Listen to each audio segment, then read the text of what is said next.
Hello Rashmi, good good afternoon. Voice clear है? Hello Rashmi, मेरे access में तो आ रही है। रश्मि आप बताओ, आप आपकी तरफ से बढ़िया है? अच्छा, आप आगे, पहले नहीं आ रही थी। कोई बात नहीं। तो हाँ जी लक्ष्मी, तो मैं बोल रही थी कि आपने शायद 2-3 क्लासेस को मिस किया है, तो आप उनको देख लीजिएगा, जिसमें हमने एक तो लास्ट क्लास रही थी हमारी, जब हमारी 2 आवर का सेशन था, तो हमने जूरिस्प्रूडेंस को कंप्लीट डिस्कस किया था। और फिर हमने एक क्लास में silent feature of the constitution को देख लिया। और कल की क्लास में हमने प्रियम्बल से रिलेटेड प्रियम्बल और आर्टिकल 1 to 4 जो है वो डिस्कस कर लिए हैं। ठीक है, कंप्लीट।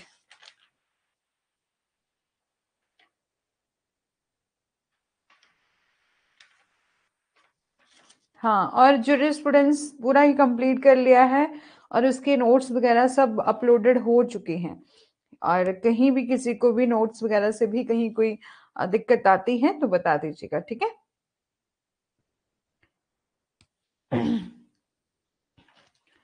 एक बार बात कर लेते हैं कि हमने लास्ट क्लास में क्या डिस्कस किया था। तो हमने देखा था कि प्रियम्बल जो कि शुरू होता है we the people of India से, और जिसमें बोला है to having solemnly resolved to constitute India into the sovereign social secular democratic, in words के। अच्छा, ये टाइम सेट नहीं हो रहा है, तो कोशिश करिए, क्योंकि कहीं कहीं जैसे कि एक गुड़िया है, रश्मि है, उनको ये टाइम बढ़िया लग रहा है, पूनम को भी थोड़ी सी दिक्कत आ रही है। इवनिंग में रख लो।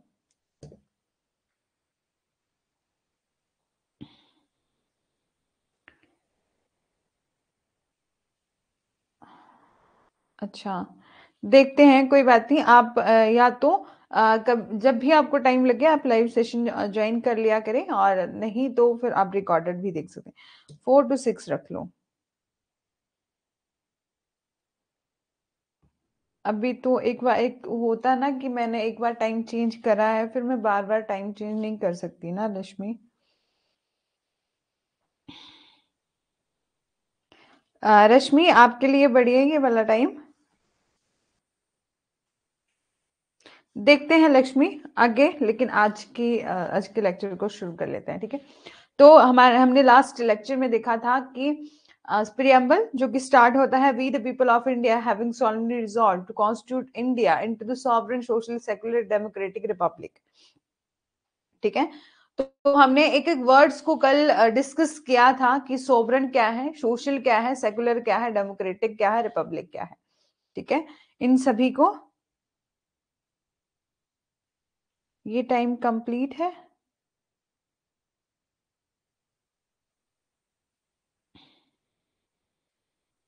रश्मि, आप क्या बोल रहे हैं, ये टाइम कंप्लीट है मतलब ठीक है या नहीं है? ठीक है, इसमें हमने सॉवरेन का वर्ड मीनिंग देखा था कि सॉवरेन वर्ड क्या होता है, सॉवरेन अथॉरिटी। बिना इसमें हमारे स्टेट को, हमारी जो स्टेट है वो सॉवरेन है, क्योंकि हमें दोनों ही पावर दी गई है, या एक्सटर्नल भी हमारे पास पावर है, डिसीजन मेकिंग अथॉरिटी है, डिसीजन मेकिंग पावर है हमारे पास, उसे बोला है सॉवरेन। सोशल सेकुलर, सेकुलर होता है कि हमारे जो स्टेट है उसका अपना कोई भी धर्म नहीं है, सभी सर्वधर्म संभव जो है, मतलब संपन्न, मतलब सभी धर्म आपस में सारे लोग, हिंदू मुस्लिम सिख ईसाई सभी लोग जो है इकट्ठे होकर रहते हैं। डेमोक्रेटिक में हमने देखा था कि हर पर्सन को क्या है, राइट है कि वो अपने मर्जी से वोट जो है वो डाल सकता है, और अपना कैंडिडेट जो है वो चुन सकता है। और फिर रिपब्लिक में हमने देखा था कि हर कि हमारे द्वारा जो हमारे कंट्री में, हमारे स्टेट में जो शासन कर रहे हैं, मतलब हमारे हमारे जो प्रेसिडेंट हो गए, प्राइम मिनिस्टर हो गए, वो हमारे द्वारा चुने गए प्रतिनिधि होते हैं, ठीक है। हाँ जी, राइट टू वोट आता है डेमोक्रेटिक में। और रिपब्लिक में आता है कि गणतंत्र मीन कि हमारे द्वारा चुने गए जो हमारे जो हमारे हेड ऑफ द स्टेट हैं, जैसे प्रेसिडेंट है, वो हम पीपल के द्वारा चुने गए प्रतिनिधि होते हैं, ठीक है। फिर हमने देखा था कि जस्टिस बोला है कि हमें क्या करना है, लोगों को जस्टिस दिलवाना है। यदि जस्टिस की बात कर रहे हैं तो जस्टिस कैसा होना चाहिए, सोशल होना चाहिए, इकोनॉमिक होना चाहिए और पॉलिटिकल होना चाहिए। सोशल मीन कि सभी को आपस समाज में किसी भी तरह से उसके साथ डिस्क्रिमिनेशन ना हो। इकोनॉमिक मीन कि हर पर्सन को, जब भी कोई बच्चा जन्म लेता है तो आप खुद देखते हैं, आप भी जब छोटे हुए होंगे और इस टाइम इस एज में आपको भी कहीं ना कहीं जरूरत है कमाने की, तो कि आपको ये राइट है कि आपके साथ कहीं भी कोई वायलेशन ना हो, हर पर्सन जो है वो अपने तरीके से कमाए, equal pay for equal justice, equal work for equal justice का जो सिस्टम जो है, मतलब हर पर्सन को कमाने का जो है वो राइट है, ठीक है। और पॉलिटिकल में फिर से वही जस्टिस मीन हर पर्सन को अपना वोट जो है वो डालने का राइट है। लिबर्टी क्या है, लिबर्टी क्या होती है, थॉट की हाँ इक्वलिटी। और लिबर्टी क्या है कि आपको स्वतंत्रता है कि आप अपने आप को एक्सप्रेस कर सकते हैं, बिलीफ है, आप किसी भी भगवान की पूजा कर सकते हैं। और इक्वालिटी का क्या मतलब है, equality of the status and opportunity, हर एक हमें, हम कहीं भी जाएं, किसी भी जगह रहें, हमें इक्वल जो है वो ट्रीट किया जाएगा। एंड लास्ट हमने देखा था फर्टर्निटी का मतलब होता है डिग्निटी, भाईचारे की भावना, equality and fraternity assuring the dignity of individual and unity and integrity की बात जो हमारे प्रियम्बल में की गई। फिर बात की थी हमने कि जब हमने हम ही के द्वारा, हम ही ने ही उसे बनाया और हम ही ने ही अपने प्रियम्बल को अडॉप्ट जो है वो कर लिया। लक्ष्मी आप भी अच्छी तरीके से इसको दोबारा से अपनी उस लेक्चर को देख लीजिएगा जो कल का है, ठीक है, रिकॉर्डेड आ गया होगा अभी तक, ठीक है। फिर हमने देखा था कि कंसेप्ट ऑफ प्रियम्बल होता क्या है। तो प्रियम्बल में क्या दिया होता है, किसी भी लॉ का इंट्रोडक्शन दिया होता है और ऑब्जेक्ट बताया गया होता है कि यदि लेजिस्लेचर ने उस प्रियम्बल, उस लॉ को जो बनाया है तो उसका क्या ऑब्जेक्ट है उसको बनाने का, ठीक है। ये हमने कल देख लिया। फिर हमने एक एक वर्ड को बहुत अच्छे से कल डिस्कस किया है। तो ठीक रहेगा कि यदि लक्ष्मी या किसी भी ने भी उसको नहीं देखा है तो उसको भी देख लें, क्योंकि यदि हम आज भी उसी को डिस्कस करने लगे तो हमारा टाइम जो है वो ज्यादा वेस्ट होगा, ठीक है। बात करते हैं, आज हमारा नेक्स्ट टॉपिक है, देख ओके ओके लक्ष्मी। तो हमारा आज का टॉपिक है citizenship under the Indian constitution, ठीक है। तो सिटीजनशिप का कंसेप्ट है मतलब नागरिकता का। इंट्रोडक्शन देख लेते हैं इसकी कि सिटीजनशिप रेफर करता है to the legal right recognised by the law, ठीक है। नागरिकता कानून द्वारा मान्यता प्राप्त कानूनी अधिकार है, मतलब जब भी आपको सिटीजन बनते हैं मतलब आपको क्या है, लीगल राइट मिले हैं रिकॉग्नाइज बाय लॉ के द्वारा। आपको लॉ के द्वारा उस कंट्री के कुछ लीगल राइट दिए गए हैं, वो आती है हमारी सिटीजन। जैसे हम इंडिया के सिटीजन और हमारे देश में क्या है, सिंगल सिटीजनशिप का प्रावधान है। जैसे ऐसा नहीं है कि हमें स्टेट की भी सिटीजनशिप मिली है और सेंटर की मिली, नहीं, हम क्या है, इंडिया के सिटीजनशिप है, इंडिया के सिटीजन है, ठीक है। और फिर बात करते हैं, सिटीजनशिप रेफर करता है legal right recognise by law, ऐसे कोई लीगल राइट जो रिकॉग्नाइज किए जाते हैं लॉ के द्वारा, as being the legal member of the nation और अ स्टेट, ठीक है। जिससे ये पता लगे कि आप क्या हैं, लीगल मेंबर हैं उस नेशन के, उस स्टेट के, ठीक है। और ये रेफर करता है to providing the state of position of a person who is a member of the state, की ये ऐसे व्यक्ति की स्थिति को दिखाता है कि आप क्या हैं, एक मेंबर ऑफ द स्टेट। अब नॉर्मल लैंग्वेज में यही समझेंगे कि सिटीजनशिप से हमें क्या मिलता है, लीगल राइट मिलता है, जो कि हमें ये बताता है ऐसे लीगल राइट जो कि रिकॉग्नाइज बाय लॉ है, जो लॉ के द्वारा हमें दिए गए, ठीक है। एंड जो लीगल मेंबर है ऑफ द नेशन और द स्टेट, ठीक है। और ये रेफर करता है, कुछ प्रोवाइड करता है पोजीशन जो कि उस मेंबर को, उस सिटीजन को दिए जाते हैं, ठीक है। इट डिफाइन द नेशनैलिटी, यहां पर अब बात आती है राष्ट्रीयता की, ठीक है, nationality of a person with the state. और जो हमारा कॉन्स्टिट्यूशन ऑफ इंडिया है वो बात करता है, हमारे जो भारत का संविधान है वो बात करता है अनुच्छेद हमारा आर्टिकल 5 to 11 तक, के तहत नागरिकता की अवधारणा को प्रभावी ढंग से स्पष्ट और प्रतिष्ठापित किया गया है। ठीक है, मतलब कि हमारा जो द कॉन्स्टिट्यूशन ऑफ इंडिया है वो इलेक्टेड एंड इंशाइन करता है कंसेप्ट ऑफ द सिटीजन, जो इफेक्टिवली है हमारे आर्टिकल 5 और to article 11 of the constitution में। जो टर्म सिटीजनशिप है वो रेफर करती है टू एंजॉयमेंट और full membership of this of any state during which a citizen enjoy certain political and civil right. आपको बस इतना ही कंसेप्ट समझना है कि सिटीजनशिप होती क्या है, जिसमें एक पर्सन को, जो इंडिविजुअल को क्या मिलते हैं, लीगल राइट मिलते हैं। ठीक है, हाँ, लीगल राइट मिलते हैं। आर्टिकल 5 to 11 हमें दिए गए हैं। सिटीजनशिप का प्रावधान जो है वो कॉन्स्टिट्यूशन में दिया गया है, और लीगल राइट मिलते हैं। उससे ये पता चलता है कि हमें क्या पोजीशन मिलती है कि हम मेंबर हैं उस स्टेट के, जैसे हम सभी लोग क्या हैं, मेंबर हैं इंडिया कंट्री के। ठीक है, इतना पता चलता है। अब बात करते हैं कि हाउ इज सिटीजनशिप डिफाइंड, कि नागरिकता हमें कैसे परिभाषित किए जाती है। सिटीजनशिप जो है, नागरिकता जो है वो सिग्निफाई करती है the relationship between individual and state.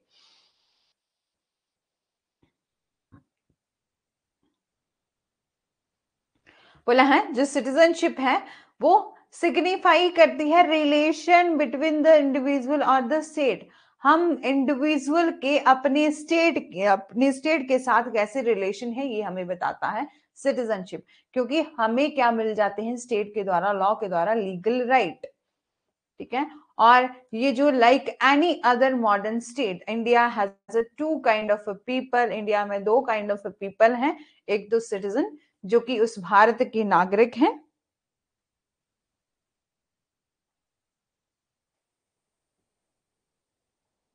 Okay Lakshmi, आप कोई और अदर क्लासेस भी करती हैं या आप मतलब किसी और कहीं काम, मतलब आप जॉब वगैरह भी करते हैं साथ साथ में?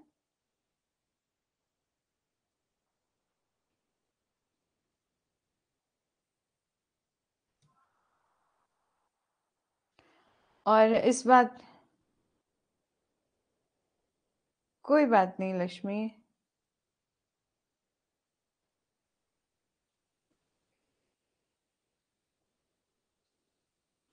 कोई बात नहीं, आप रिकॉर्डेड देख लीजिएगा। ठीक है,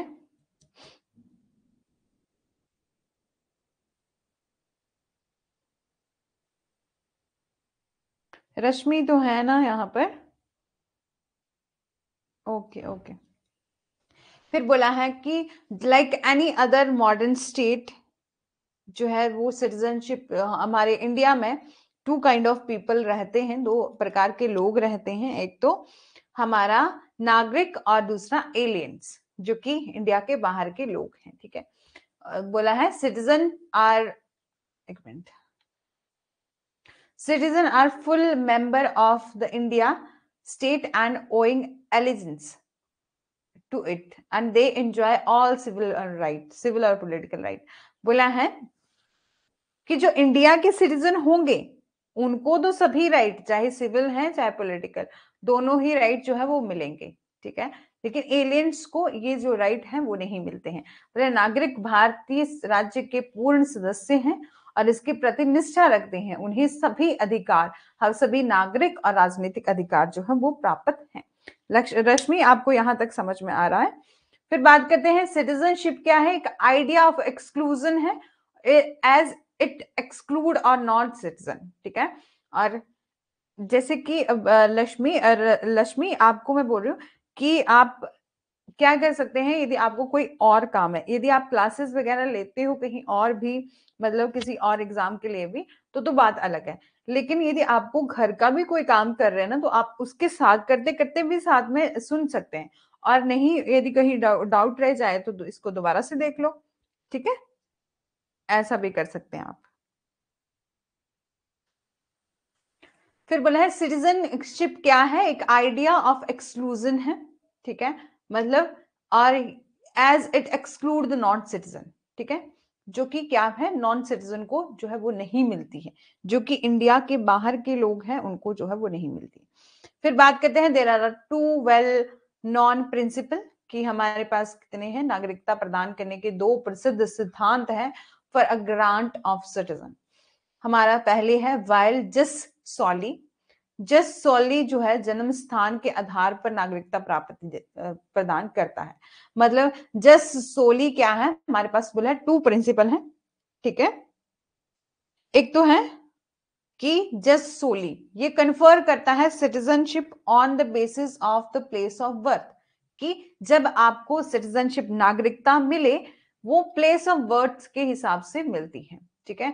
जबकि हमारा जस संगुइस जो है, संगुइनिस जो है वो recognition of the blood ties, जो कि कहां मिलती है, रक्त संबंधों को मान्यता देते हैं। मतलब आपको ये बताया कि 2 सिद्धांत है हमारे, 2 प्रिंसिपल है, एक तो जस सोलिस सोली और दूसरा है जस सेंगुई सेंगुनिस जो है, ठीक है। ये मिलता है आपको किसके हिसाब से, कि आपने उसी स्टेट में, जैसे मैं हूं तो just Soli based on a principle, हाँ कि मैं हूं, मैंने यहीं पर जन्म लिया है तो मुझे इसी स्टेट की जो सिटीजनशिप जो है वो मिलेगी। लेकिन जो हमारा जो सेकंड कंसेप्ट है जस्ट जो संगुइनिस जो है, ये बात करता है जो हमारे ब्लड रिलेशन होते हैं। फॉर एग्जाम्पल के लिए यदि मैंने यहां जन्म नहीं भी लिया तो मेरे पेरेंट्स ने यहां पर जन्म लिया है, ठीक है, तो मेरे को उस बेस पर भी ये नागरिकता जो है, ये सिटीजनशिप जो है वो यहाँ मिल सकती है, ठीक है। यहां तक आपको समझ में है, ये दोनों चीजें जो है वो आसानी से क्लियर होगी, ठीक है। हाँ Rashmi, jus Soli based on the place of birth, या एंड बोला है from and from the time of the Motilal Nehru committee, जो मोतीलाल नेहरू कमेटी जो थी उसमें the India leadership was favour of the 18th concept of the just soli. जो हमारी मोतीलाल नेहरू समिति थी 19, हाँ रिकॉग्नाइजेशन ऑफ ब्लड रिलेशन, ठीक है। बोला है जो हमारी मोतीलाल नेहरू समिति थी उसके समय से ही भारतीय नेतृत्व में जस्ट सोली के प्रभुत्व अवधारणा के पक्ष में थे। जो मोतीलाल नेहरू की कमेटी थी जो वो सिर्फ किसके कंसेप्ट में थी, कि base on the place of birth के बेसिस पर थी, ठीक है। और फिर हमारा रेशियल आइडिया आया,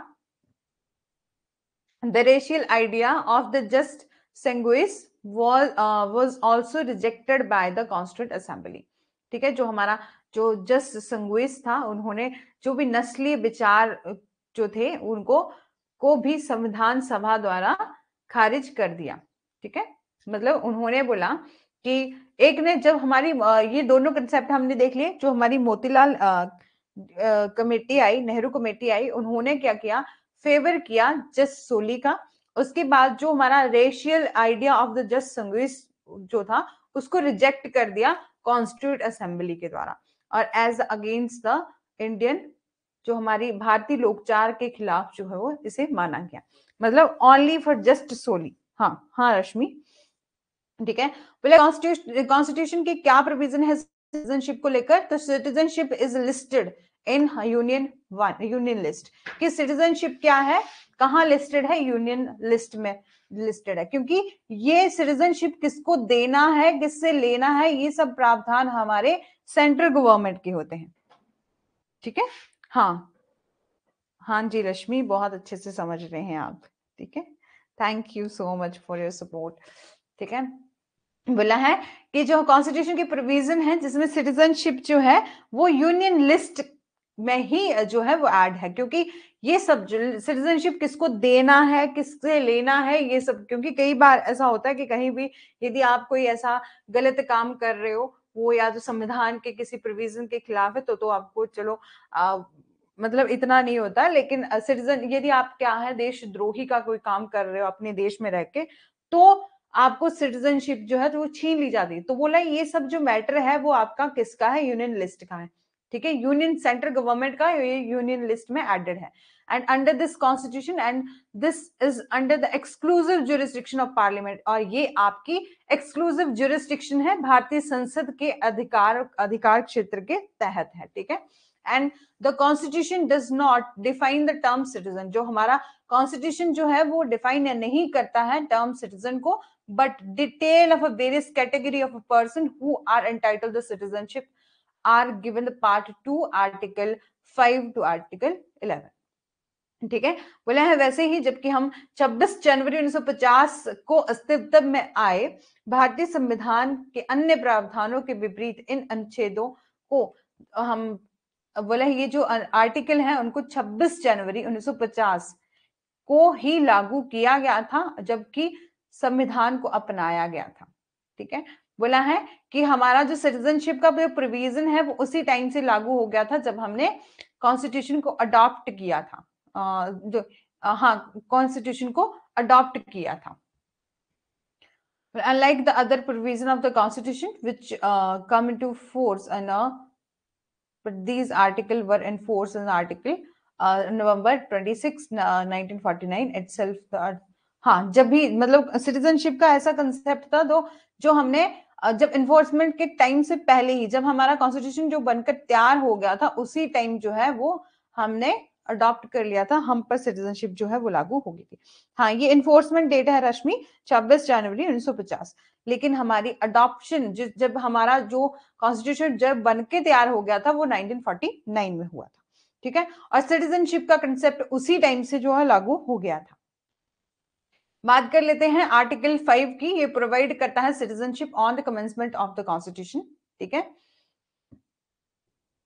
बोला है जो अनुच्छेद 5 है जिसमें संविधान के लागू होने पर नागरिकता का प्रावधान था, एक तो पहले बोला है all those domicile and birth in India, Bharat में, इसमें ये बोला है कि सारे ही भारत में जन्म लेने वाले सभी लोगों को नागरिकता दी जाएगी, मतलब सभी लोग जो भी रह रहे हैं उनको जिन्होंने यहाँ पर जन्म लिया है उनको नागरिकता दी जाएगी, हमारा आर्टिकल 5 में ये कहा है।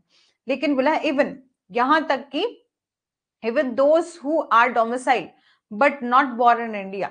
ठीक है, मतलब कि ऐसे लोग भी हैं जो अधिवासित थे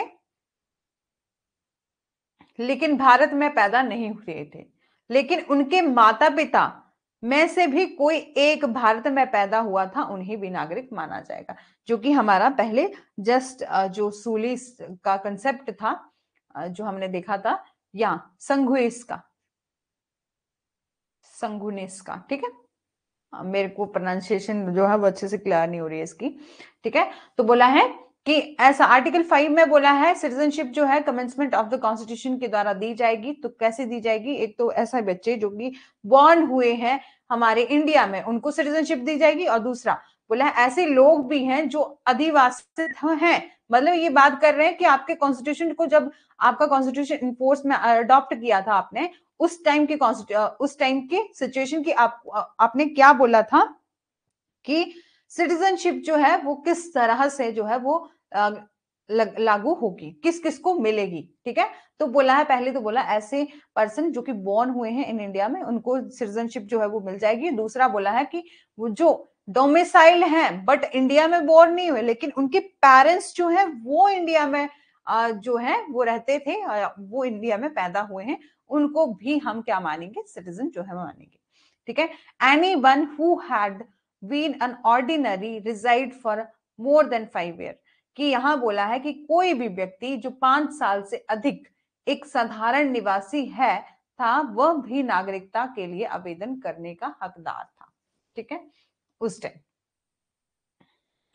जब हमारा संविधान के लागू होने पर जब हमने नागरिकता का प्रावधान था तो उसको हमने देखा है कि एक तो पहले बोला बॉर्न, फिर बोला यदि बॉर्न नहीं है तो उनके पेरेंट्स जो है उन्होंने यहाँ जन्म लिया है तो उनको भी नागरिकता जो मिल जाएगी, और दूसरा बोला है कोई भी व्यक्ति जो है 5 सालों तक उसका हमारे इंडिया का निवासी था वो भी नागरिकता के लिए।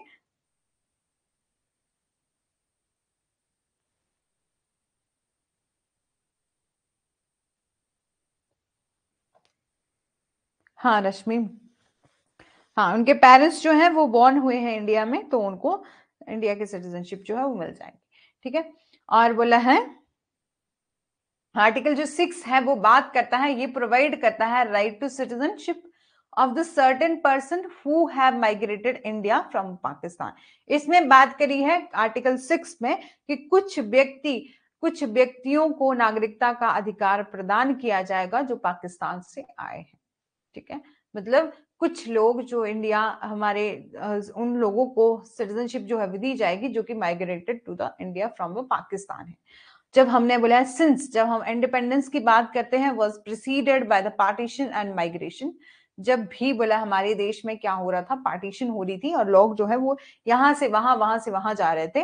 तो आर्टिकल 6 जो है वो ले डाउन करता है that anyone who migrated India before the 19th जुलाई, ठीक है, 1949, कि जो कोई भी 19 जुलाई 1949 से माइग्रेटेड मीन होता है कि आप पहले पाकिस्तान में रह रहे थे और फिर आप इंडिया में आ गए।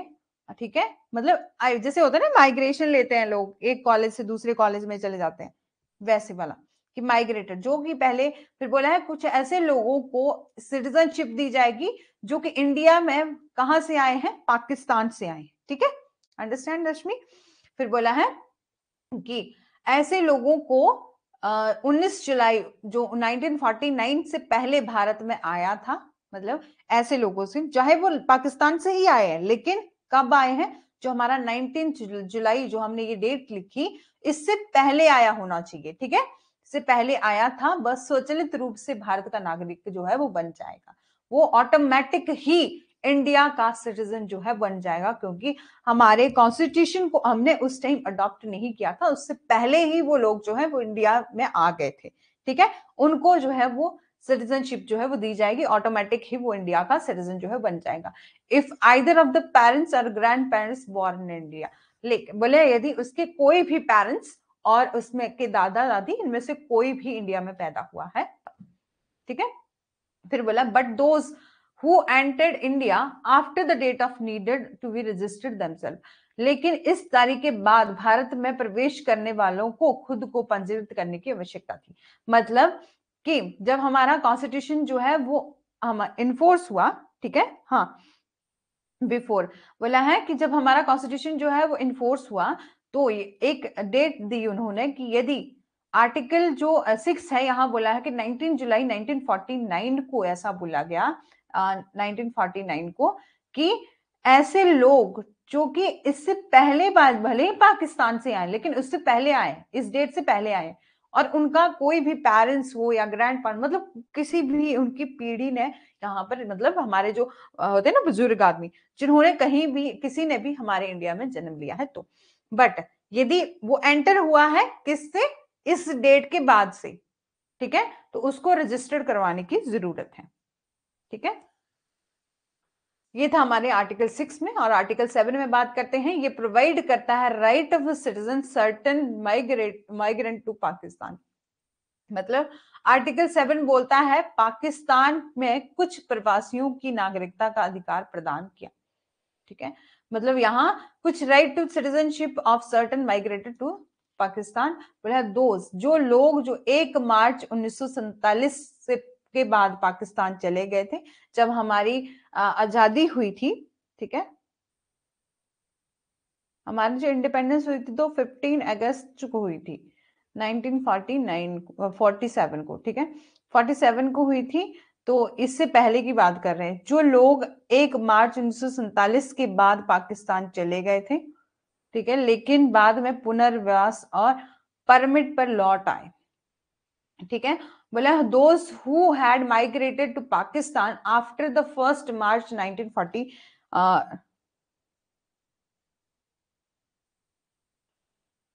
1947 but subsequently return on the resettlement permit were included within the citizen net।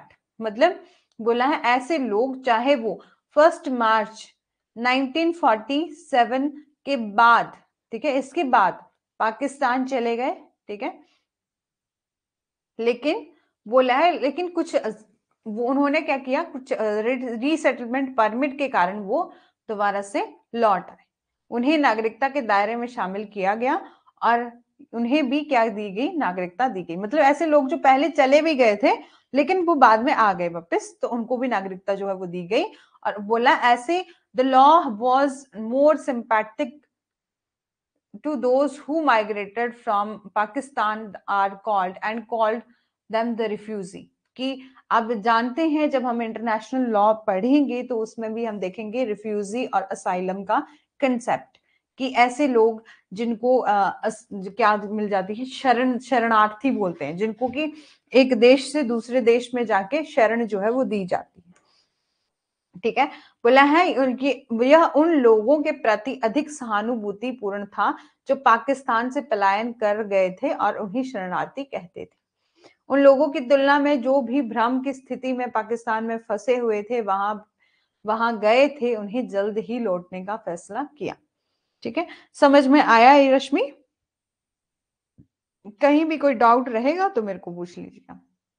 बोला है जो आर्टिकल 7 में बस इतनी बात करी है कि ये जो राइट दिया जाता है, राइट ऑफ सिटीजन जो है वो दिया जाता है ऐसे लोग जो कि माइग्रेट हो चुके थे पाकिस्तान में।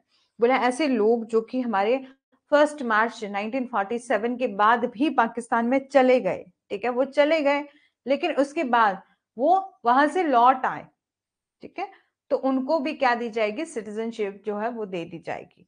उनको बहुत ही सिंपैथिक सहानुभूति दी जाती थी उन लोगों को, क्योंकि ऐसे लोगों को क्या मानते थे हम, कि शरणार्थी जो है वो मानते थे। और ऐसे लोग, कुछ लोग जो फंस भी गए थे, मतलब वहां अपनी अपनी उस टाइम की सिचुएशन रही होगी और कुछ लोग वहां पाकिस्तान में भी फंस गए होंगे, तो उनको भी लाने का जो है फैसला किया गया था, लौटने का फैसला भी वो कर रहे थे।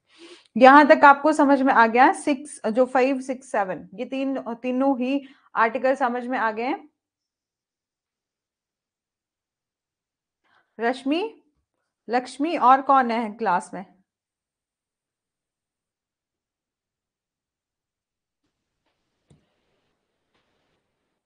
ठीक है, हाँ 8 देखते हैं तो जो हमारा आर्टिकल 8 है वो प्रोवाइड करता है right of citizenship of certain person of the Indian origin residing outside India.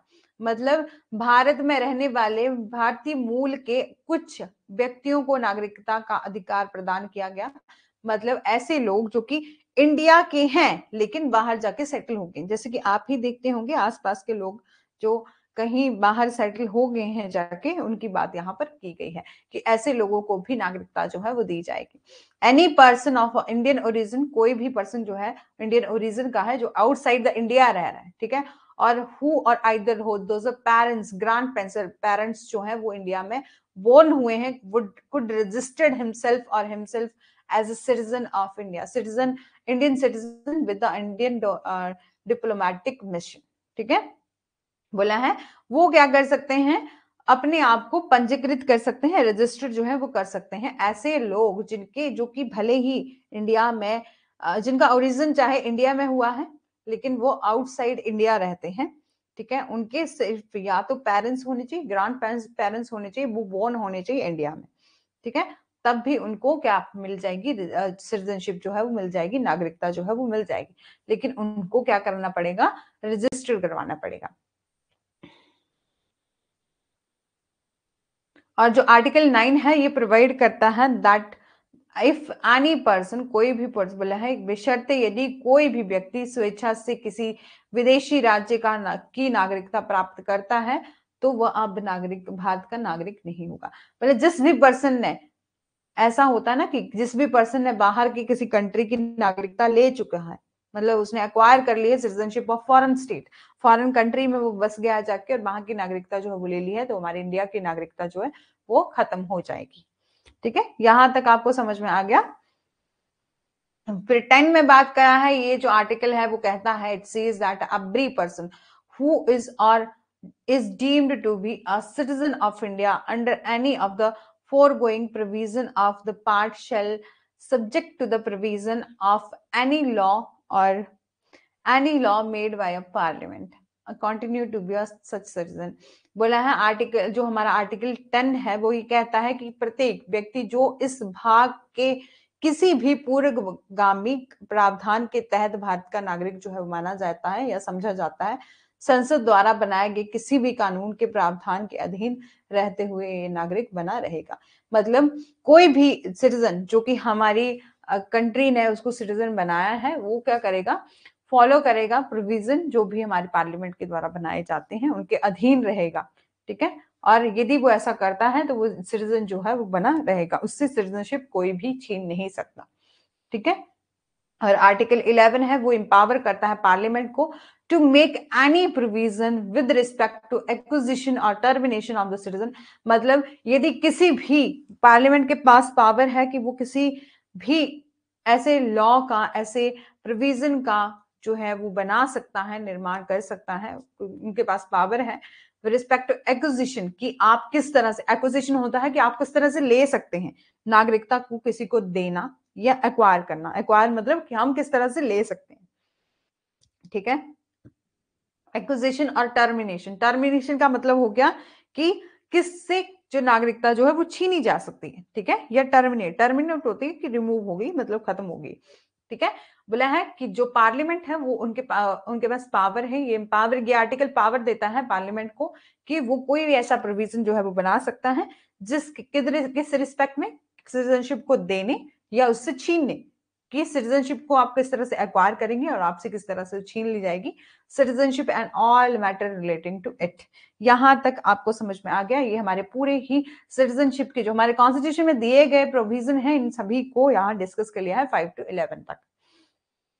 इसके बाद भी हम देखेंगे सारा ही कि किस किस तरह से हमें थ्योरेटिकल देखेंगे, लेकिन हमने आर्टिकल में यह देख लिया है यहां तक। एक्विजिशन, हाँ, एक्विजिशन और टर्मिनेट, एक्विजिशन होता है कि आप एक्वायर करते हैं और टर्मिनेशन होता है कि आप से छीन ली जाती है, मतलब टर्मिनेट कर दिया होता है ना, कि रिमूव कर दिया, ठीक है। हाँ जी रश्मि, ठीक है, ओके। बात करते हैं एक्ट एंड अमेंडमेंट की। तो द इंडियन जो हमारा द सिटीजनशिप एक्ट 1955 है, आपको पता होगा कि सिटीजनशिप के प्रोविजन जो है वो हमारे सिटीजनशिप एक्ट 1955 में भी दिए गए हैं, जो प्रोवाइड करते हैं एक्विजिशन और determination of Indian citizen, acquisition और डिटर्मिनेशन ऑफ इंडियन सिटीजन। हाँ, देना और छीन लेना, ये सब जो पावर है वो, मतलब इन सबसे रिलेटेड पावर है पार्लियामेंट को कि वो प्रोविजन जो है वो बना सकते हैं, ऐसा कोई रूल रेगुलेशन जो है वो बना सकते हैं, ठीक है। बात आती है अधिनियम और संशोधन की, एक्ट और अमेंडमेंट की। तो जो सिटीजनशिप एक्ट है 1955 का, वो प्रोवाइड करता है एक्विजिशन एंड डिटर्मिनेशन को, मतलब कि आप नागरिकता को किस तरह से अधिग्रहण कर सकते हैं और निर्धारण कर सकते हैं, ठीक है। मतलब of the Indian citizenship, acquisition and determination of Indian citizen, ठीक है। ये 4 वे बताए गए हैं कि आपको किस किस तरह से जो है नागरिकता दी जाएगी। तो पहला तो बोल दिया है बर्थ के हिसाब से, जन्म के हिसाब से। दूसरा डिसेंट, डिसेंट होता है वंश, कि आपके पेरेंट्स जो कहते हैं ना कि आप आगे वाले बच्चे किस तरह से बोलते हैं, ये हमारे वंशज हैं, तो बोला है डिसेंट, डिस जो मतलब वंश। रजिस्ट्रेशन मीन जो रजिस्ट्रेशन करवाई जाती है, पंजीकृत जो करवाया जाता है उनके। और नेचुरलाइजेशन मीन होता है प्राकृतिककरण के द्वारा भी, ठीक है। इन सभी ये सब प्रोविजन दिए हैं हमारे इंडियन सिटीजन में। यहाँ आपको ना केवल कॉन्स्टिट्यूशन के साथ साथ एक अदर, आपको एक थोड़ा सा अलग और अच्छा नॉलेज जो है वो मिलने वाला है, क्योंकि हम कॉन्स्टिट्यूशन के साथ साथ सिटीजनशिप एक्ट की में जो जो प्रावधान दिए गए उनको भी यहाँ डिस्कस जो है वो कर लेंगे, ठीक है। बात करते हैं बाय बर्थ। एवरी पर्सन जो बॉर्न हुआ है इंडिया में आफ्टर द डेट दी गई है कि 26 जनवरी 1950, बट बिफोर द 1 जुलाई, ठीक है, 1987, is a Indian citizen irrespective of the nationality or his parents। बोला है ऐसा जन्म से कि किस तरह से आपको नागरिकता है जो जन्म से मिलेगी। तो 1955, हाँ, इस एक्ट का, सिटीजनशिप एक्ट 1955 बोला है कि ऐसे बच्चे, बोला है जो कि 26 जनवरी 1950, ठीक है,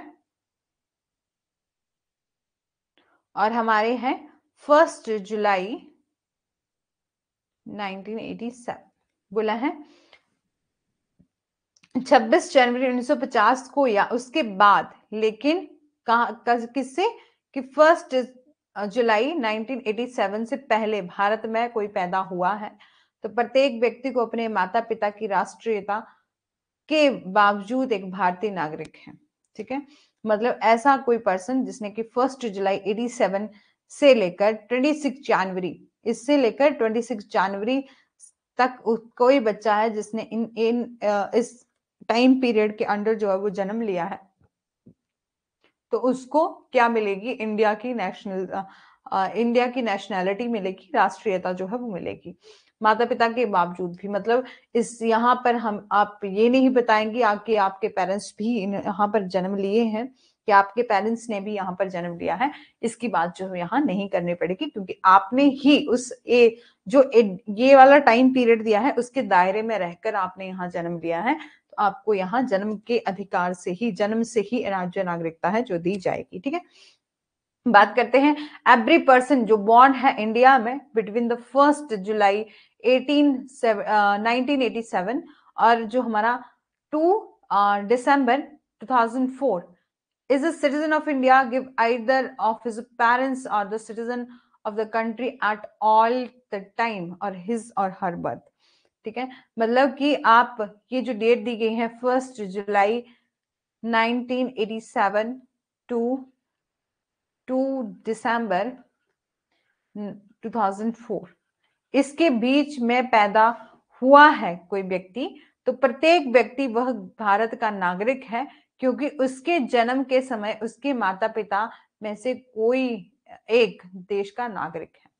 ठीक है, मतलब ऐसा कोई बच्चा जिसने जो 1 जुलाई 1980, ये सब डेट्स जो है आपको कंफ्यूज कर सकती हैं, लेकिन ये सिर्फ डेट जो है वो याद करनी ही पड़ेगी। ठीक है, वैसे बहुत ज्यादा प्रोविजन भी नहीं आते हैं इस टॉपिक से, बट ये है कि यदि हम पढ़ रहे हैं तो उसको अच्छे से पढ़ ही लेना चाहिए, है ना। तो हमारा बोला है कि ये जो 1 जुलाई 1987 से लेकर 2 दिसंबर 2004 के बीच में यदि कोई बच्चा जन्म लिया है, तो वो क्या होगा, भारत का नागरिक होगा, क्योंकि उसके जन्म के समय उसके कोई भी पेरेंट्स, चाहे फादर हो या मदर हो, इनमें से किसी का भी एक पेरेंट्स जो है वो देश का नागरिक है। ठीक है, क्योंकि उसने जन्म लिया है, इट मीन्स उसके पेरेंट्स वहीं पर है ना, तो बोला है इसलिए उसे जन्म से जो है नागरिकता मिल जाएगी। फिर बोला है एवरी पर्सन जो बॉर्न हुआ है after the 3 December 2004 is a citizen of the country given both of his parents and of are Indian, or at least one parent is a citizen and the other is not an illegal migrant at the time of birth। बोला है कि जो हमारी 3 December 2004 जो है, इसके बाद कोई भी भारत में पैदा हुआ है प्रत्येक व्यक्ति जो है वो देश का नागरिक होगा, क्योंकि उसके माता पिता में से दोनों में से कम एक तो माता पिता जो है वो इंडिया का सिटीजन जो है वो रहे होगा, क्योंकि दूसरा जन्म के समय अवैध प्रवासी नहीं है। ठीक है, ये था हमारा by birth. Bye registration, by birth मतलब आपने जब जन्म लिया तो आप कहाँ थे, इंडिया में थे, और आपको जन्म से ही वहां की नागरिकता जो है वो दे दी गई। ठीक है, और बाय रजिस्ट्रेशन क्या है, citizenship can also be acquired by registration. Some of the mandatory rule is हमारा फर्स्ट है, हमारा रजिस्ट्रेशन होता है पंजीकृत, बोलते हैं ना कि जैसे आप रजिस्ट्रेशन करवाते हो कोई भी प्रोसीजर के नागरिकता के लिए, आप क्या करा रहे हो, रजिस्ट्रेशन करवा रहे हो। एक person a person of Indian origin, जो कि इंडिया ओरिजिन का है, who has been resided of India, resident of India for the 7 year before applying of the registration. मतलब जब वो रजिस्ट्रेशन के लिए अप्लाई कर रहा है उससे वो 7 साल तक भारत का निवासी रहा हो, तब उसको सिटीजनशिप जो है वो मिल जाएगी। ठीक है, और जो हमारा सेकंड है वो बोलता है कि a person of Indian origin who is resident और any country outside the undivided India, कि वो भारत मूल, मतलब कि हमारा भारतीय मूल है, कि हमारा भारतीय मूल का यहाँ मतलब है कि हम इंडियन सिटीजन की बात कर रहे हैं। ठीक है, का जो व्यक्ति जो अविभाजित भारत के बाहर किसी देश का निवासी हो, ठीक है, वो भी रजिस्ट्रेशन के द्वारा जो है वो अपनी सिटीजनशिप जो है वो ले सकता है। बोला एक ऐसा पर्सन जो कि who is married to the Indian citizen, जिसने मैरिज करी हो इंडिया के सिटीजन से, मतलब जिनमें से कोई कपल में से कोई भी, चाहे गर्ल है या बॉय है, जिसने भी मैरिज करी है इंडिया के सिटीजन के, ठीक है, and is ordinary resident of for the 7 year, बहुत एक तो मैरिज करी, उसके साथ साथ वो 7 सालों से कहाँ रह रहा है, इंडिया में रह रहा है, before applying of the registration, and minor child children of a parents, sorry, minor children of a person who are citizen of India, जो भारत के नागरिक व्यक्तियों के अवयस्क जो माइनर बच्चे होंगे वो भी क्या कर सकते हैं, रजिस्ट्रेशन के लिए अप्लाई जो है वो कर सकते हैं। यहां तक आपको समझ में आ गया? रश्मि, गुड़िया, और भी है कोई क्लास में? लक्ष्मी,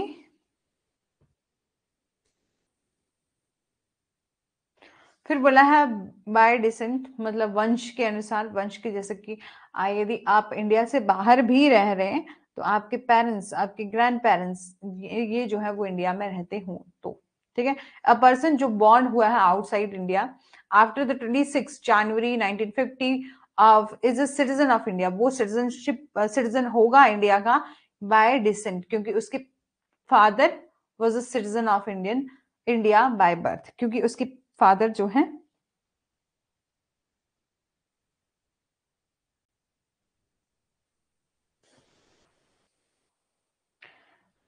यहाँ तो 7 ईयर दिया गया है रश्मि, कि 7 ईयर रेजिडेंट होने चाहिए, मतलब 7 सालों तक आप रहते होने चाहिए जब आप रजिस्ट्रेशन के लिए, हाँ 7 ईयर,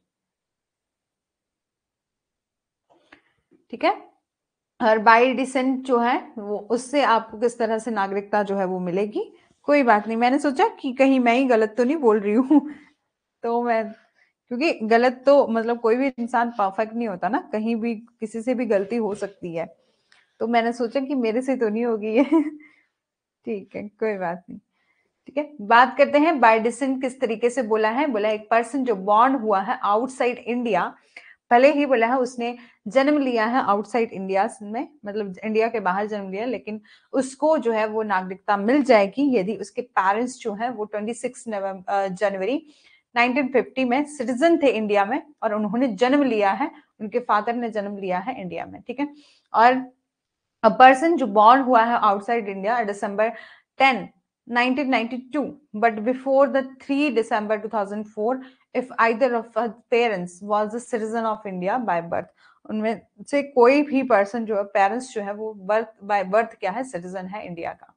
फिर बोला है if person born outside India, यदि पर्सन जो है वो बॉर्न हो रहा है outside India but after the 3 December 2004 has to acquire citizenship or his or her parents have to declare that a minor does not uphold a passport or another country, यदि बोला उसके माता पिता जो है वो ये घोषणा कर देते हैं कि उनका जो माइनर बच्चा है उसके पास किसी भी अन्य देश का जो है पासपोर्ट नहीं है, उसका जन्म से 1 वर्ष के भीतर जो है भारत के जो इंडिया की जो वाणिज्य दूतावास में पंजीकृत जो है वो होना चाहिए, ठीक है।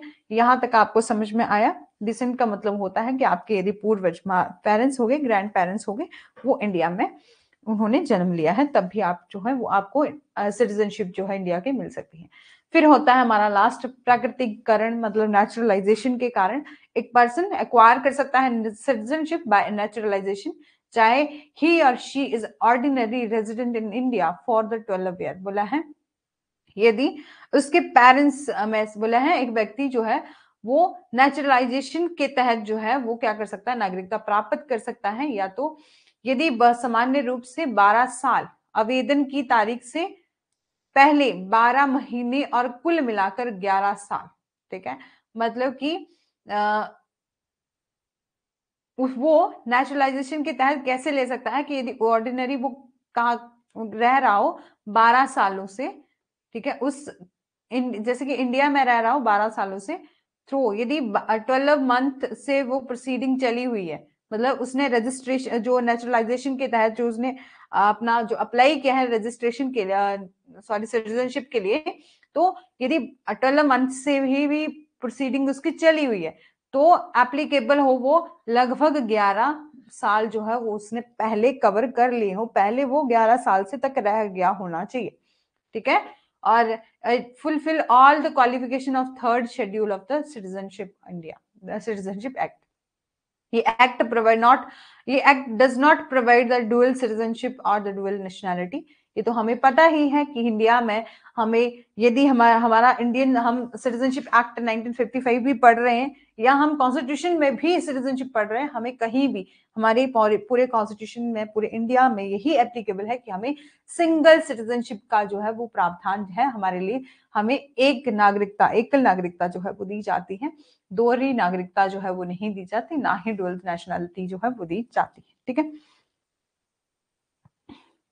फिर बोला है ये it only allow the citizenship for a person listed under the provision above by birth, by descent, by registration, by naturalization।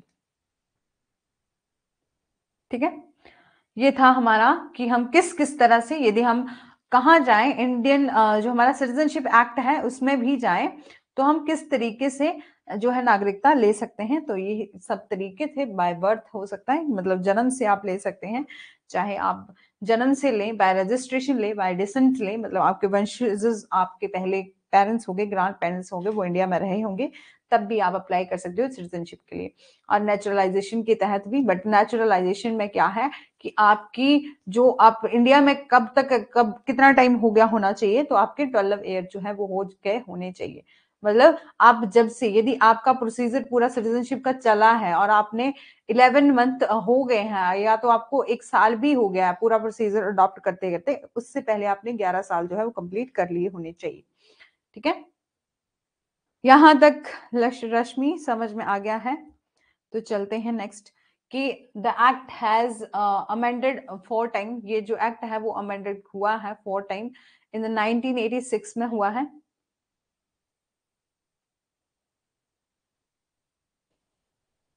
ठीक है, 1986, 2003 एंड 2005 एंड 2015 में। बोला थ्रू दीज अमेंडमेंट जो है parliament has a narrow down and wider and universal principal of the citizenship based करता है on the fact of birth. ठीक है, ये सारे ही बोला अमेंडमेंट हुए हैं। और जो हमारी हमारी पार्लियामेंट है, जो हमारी संसद है, संसद ने जन्म के तथ्य के आधार पर नागरिकता को व्यापक और सार्वभौमिक सिद्धांत को सीमित कर दिया है। क्योंकि पार्लियामेंट का ये कहना है कि जन्म के सिद्धांत पर ही हमें जो है नागरिकता जो है वो मिलनी चाहिए। ठीक है, इसलिए उन्होंने नैरो डाउन कर दिया है इस चीज को। बोला more over the foreigner act जो है वो ये कहता है कि इसके अलावा विदेशी अधिनियम एक व्यक्ति पर यह साबित करने के लिए भारी बोझ डालता है कि वह विदेशी नहीं है। ठीक है, और हमारा इसके अलावा 1986 अमेंडमेंट जो है अनलाइकली द कॉन्स्टिट्यूशन प्रोविजन दिए गए हैं। Original citizenship act give the citizen on the principle of the just solely by birth. ठीक है, हाँ हाँ जी रश्मि, और बाय बर्थ जो सिटीजनशिप मिलती है उसकी बात यहाँ पर की गई है to every born in India, कि हर ऐसा बच्चा जो कि बॉर्न है, ऐसा पर्सन जो कि बॉर्न है इन इंडिया में। Amendment to the section 3 was less inclusive। हमारा अमेंडमेंट है, amendment has added the condition that those who were born in India or after the 26th January 1950 and but before the 1st July 1987 shall be Indian citizenship। ठीक है, बोला है संशोधन के साथ एक शर्त जो है वो जोड़ी गई थी कि जिन भी लोगों ने जन्म लिया है 26 जनवरी 1950 को या उसके बाद, लेकिन 1 जुलाई 18 जो 1987 जो है से पहले भारत में हुआ था, वे भारत के नागरिक होंगे। ठीक है, मतलब यहाँ पर बाय बर्थ की ही पूरी बात दी है। मतलब हमारी पार्लियामेंट का ये मानना है कि वो हम क्या प्रोविजन अपनाएंगे जो कि हमने फर्स्ट टाइम देखा था जस्ट सोली का, कि आप ज्यादातर क्या करेंगे, बाय बर्थ सिटीजनशिप जो है वो आप देंगे। ठीक है, और those born after the 1st July 1987 and before the 4 December 2003 in addition of the one's birth in India can get a citizenship only if either of the parents has was an Indian citizen as the time of a birth। मतलब कि या तो यदि बोला है कि by birth की बात नहीं आती है, तो जिस टाइम भी बच्चा जो है जन्म ले रहा है, ये डेट जो है वो याद रखेंगे, ठीक है, याद रह जाएंगी तो ठीक है। ठीक है, तो इन बोले है इन जो ये डेट है इनके अंडर जो है कोई भी बच्चा जो जन्म ले रहा है, तो उस टाइम भी क्या होना चाहिए, तो उसके एक पेरेंट्स, इनमें से इन उसके दोनों पेरेंट्स में से एटलीस्ट वन पेरेंट्स तो वहां का सिटीजन होना चाहिए at the time of the birth of his child. ठीक है, ये थी अमेंडमेंट। और हमारी 2003 की जो अमेंडमेंट है, ये अमेंडमेंट बोलती है कि the amendment made the above condition more stringent, keeping in view of the infiltration from the Bangladesh. बोला है ये बांग्लादेश में घुसपैठ को ध्यान में रखते हुए संशोधन के रूप में उपरोक्त शर्त जो थी और अधिक को कठोर बना दिए। यहाँ बात हुई है कि जो आपका बांग्लादेश में इन्फिल्ट्रेशन जो हुआ था उससे रिलेटेड। ठीक है, यहाँ बोला है नाउ द लॉ रिक्वायर करता है that those born on after the 4th December 2004, in addition to the fact of their own birth, both parents should be the Indian citizen, or one parent must be the Indian citizen and other should not be illegal migrant। की बोला है इस कानून के अनुसार 4 दिसंबर 2004 को या उससे बाद, मतलब उस या तो उस टाइम या उसके बाद कोई बच्चा यदि मतलब किसी ने भी यहाँ जन्म लिया है, उसके अलावा माता पिता दोनों भारतीय जो है वो नागरिक होने चाहिए, मतलब उनके पेरेंट्स जो है वो भारतीय नागरिक होने चाहिए। और या तो माता पिता भारत के नागरिक हैं, या तो दूसरा कि मतलब एक पेरेंट्स जो है वो भारत का नागरिक है बट दूसरा जो है वो अवैध प्रवासी, जो इलीगल माइग्रेंट जो है, मतलब ऐसे होते हैं इलीगल माइग्रेंट होते हैं कि आप कुछ गलत काम करके अपने देश से छोड़कर चले गए, माइग्रेंट हो गए। ठीक है, तो बोला वो नहीं होना चाहिए। फिर बोला है कि with restrictive amendment India has almost moved toward a narrow principal of the हमारा जस्ट सिंग्विस जो हमने देखा था, और ब्लड रिलेशनशिप का बहुत ही मतलब नैरो कंसेप्ट जो है वो इंडिया में देखा गया है। ठीक है,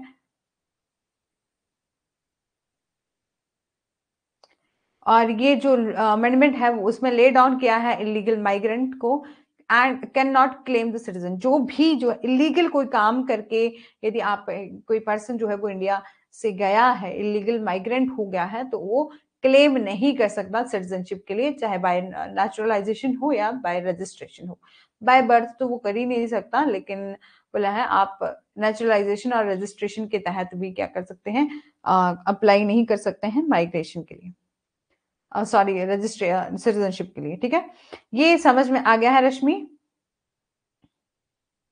ये जो सिटीजनशिप अमेंडमेंट ये थोड़ा टाइम पहले हुआ है 2019 का, ये आपने देखा होगा, आपके भी टाइम में हुआ है कि जहां पर परमिट किया गया है सिक्स कम्युनिटी को, हिंदू सिख बुद्ध सिख जैन और पारसी फ्रॉम द पाकिस्तान बांग्लादेश अफगानिस्तान।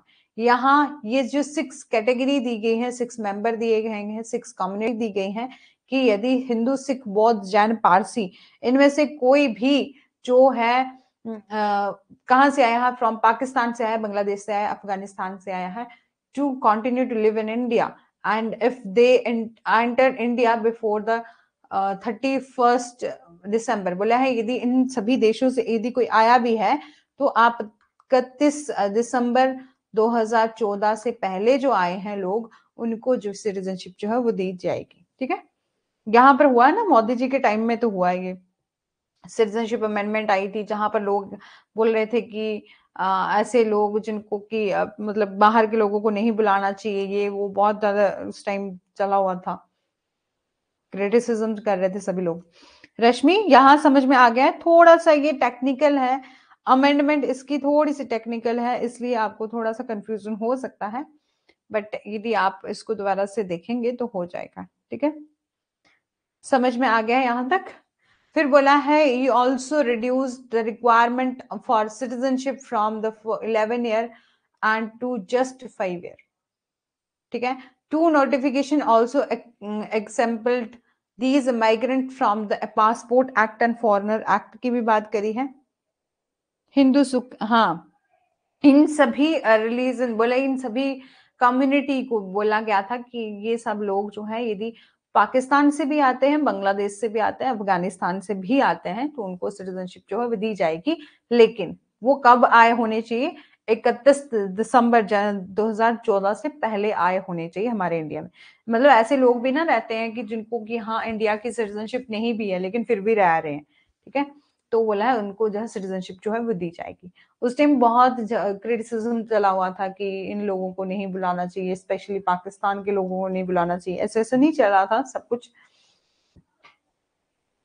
तो ये जो है वो इस अमेंडमेंट बिल जो है वो यही बात करता है। डिफरेंट सिनारियो थे इन असम में। Assam witness a large scale illegal migrant from the east Pakistan in the 1971 from the present day Bangladesh की बात की गई है। ठीक है, यहाँ पर ये बहुत ज्यादा इंपॉर्टेंट नहीं है। हाँ, बिफोर 31 दिसंबर 2014 ये सिटीजनशिप का थोड़ा सा अमेंडमेंट इंपॉर्टेंट है, बाकी इतना इंपॉर्टेंट जो हो नहीं था। ठीक है, इसको बस आपको डेट को याद रख लीजिएगा, ठीक है, और इन कम्युनिटी को याद रख लीजिएगा।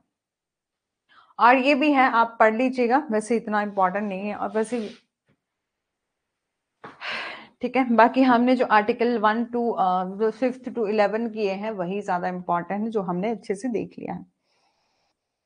ठीक है, बोला है जो हमारा सेक्शन 6A है वो ये बात कर रहा है, ये section this section was made applicable only Assam.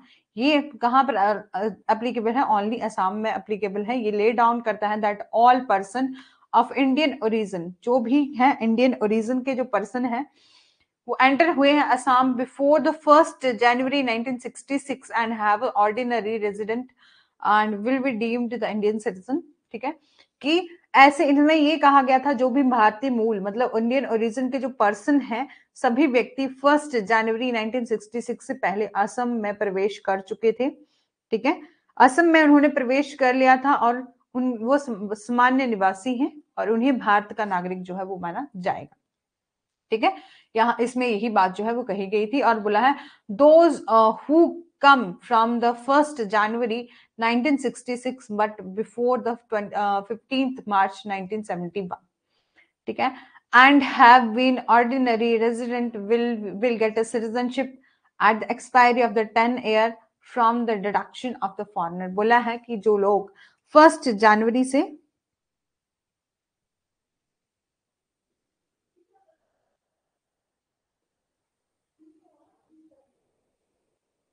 Section 6A किस लॉ से है?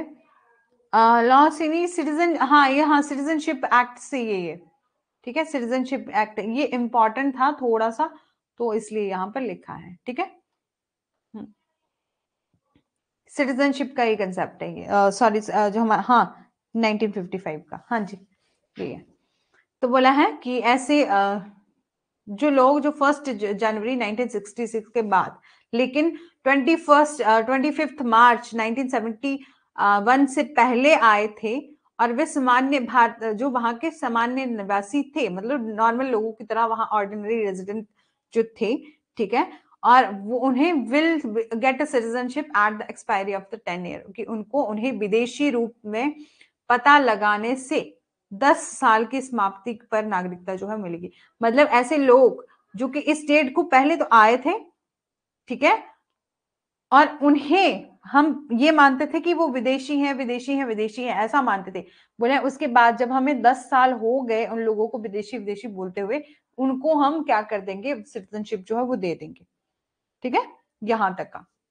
और during the interim period they will not have the right to vote and but can get an Indian passport. ठीक है, और उसके अंतरिम अवधि के दौरान उन्हें जो है वो वोट देने का अधिकार नहीं होगा, लेकिन वे भारत में जो है पासपोर्ट जो है वो ले सकते हैं। ठीक है, यहां तक समझ में आ गया? ये थोड़ा सा इंपॉर्टेंट रहेगा, यदि आप पढ़ना होगा तो अपने पढ़ लीजिएगा, बहुत ज्यादा इंपॉर्टेंट नहीं है। असम सम्मिलित महासंघ जो है वो 2014 में, जहां 1986 में एक संशोधन हुआ था, अमेंडमेंट हुआ था, जिसमें संशोधन की संवैधानिक चुनौती दी गई थी कि महासंघ का तर्क था कि असम के लिए कट ऑफ, ये वहां की थोड़ा सा, ये उस असम के एरिया का थोड़ा सा कंफ्लिक्ट हुआ था ना, वो बताया गया यहाँ पर। और यहाँ पर बात की गई थी टू एग्जामिन करना वेयर द 6A, जब सेक्शन 6A की बात करी जाएगी, इज द कॉन्स्टिट्यूशनल और वैलिड, कि वो क्या है, या तो कॉन्स्टिट्यूशनल है और वैलिड है। कि यहाँ पर सिर्फ ये बोला है कि यह जांचने के लिए कि धारा जो सेक्शन 6A है वो कॉन्स्टिट्यूशनल है या वैलिड है, ठीक है। हालांकि ये देश के बाकी हिस्सों 1949 के लिए संविधान के में निर्धारित जो से असम 1971 के लिए एक अलग कट ऑफ जो है वो तिथि निर्धारित करती है, ठीक है। यहाँ पर कुछ ज्यादा नहीं था, ये ऐसे ही है कि 5 जज बेंच बैठी थी और उन्होंने supreme court is yet to examine the constitutionality, यहाँ पर सेक्शन 6A की कॉन्स्टिट्यूशनैलिटी की बात करी थी ये इस सेक्शन A में, ठीक है। अब बात करते हैं फंडामेंटल राइट इन इंडिया में। हम आज जो फंडामेंटल राइट जो है वो स्टार्ट कर देंगे, ठीक है। हमारा आर्टिकल 12 है, बनार कंप्लीट हो चुका है।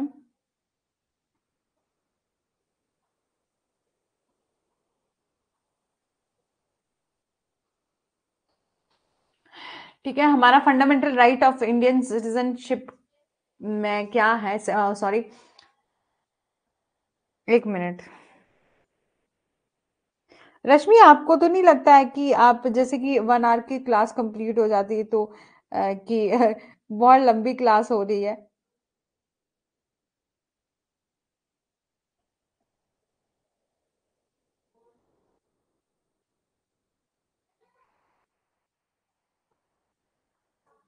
कि एडजस्ट हो जाता है 2 आवर में भी?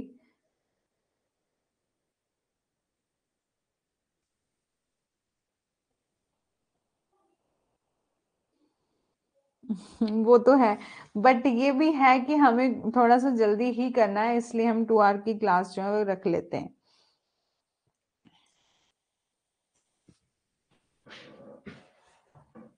ठीक है, बात करते हैं fundamental right of the Indian constitution की। तो आर्टिकल हमारा 12 से लेकर 35 जो पार्ट 3 है ऑफ इंडियन, एक साथ सब समझ।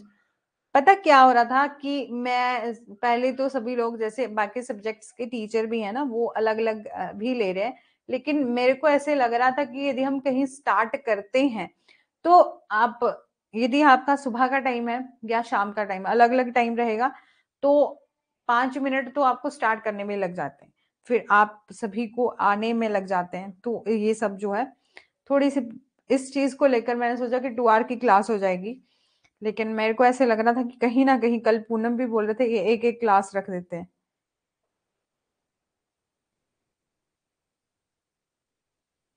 हाँ, बाकी फिर से दोबारा से बताना पड़ेगा, ठीक है। बात करते हैं fundamental right in Indian of the Indian constitution की। तो हमारा आर्टिकल 12 से लेकर 35 जो बात करता है part 3 of the Indian constitution, जो आर्टिकल 12 है टू 35 है ऑफ द इंडियन कॉन्स्टिट्यूशन, जो डील करता है फंडामेंटल राइट से, ठीक है। कि आप लगभग यही देखते हैं हमारा 14 टू 32, बट हमारे जो फंडामेंटल राइट जो है वो बात शुरू हो जाते हैं 12 से लेकर 35 तक, ठीक है। हाँ, 2 आवर की ही रखेंगे, ठीक है। जो हमारा आर्टिकल 12 टू 35 है वो बात करता है इंडियन कॉन्स्टिट्यूशन का, डील करता है फंडामेंटल राइट से। ये सभी जो ह्यूमन राइट के are conferred upon the citizen of India for the constitution tell the right are inviolable and right to life, right to dignity, right to education, इन सभी की जो है बात करता है। देयर आर हमारे पास कितने हैं 6 फंडामेंटल राइट जो है वो दिए गए हैं, बोला है। सबसे पहले तो ये फंडामेंटल राइट कहाँ पर एप्लीकेबल होते हैं, तो हमारे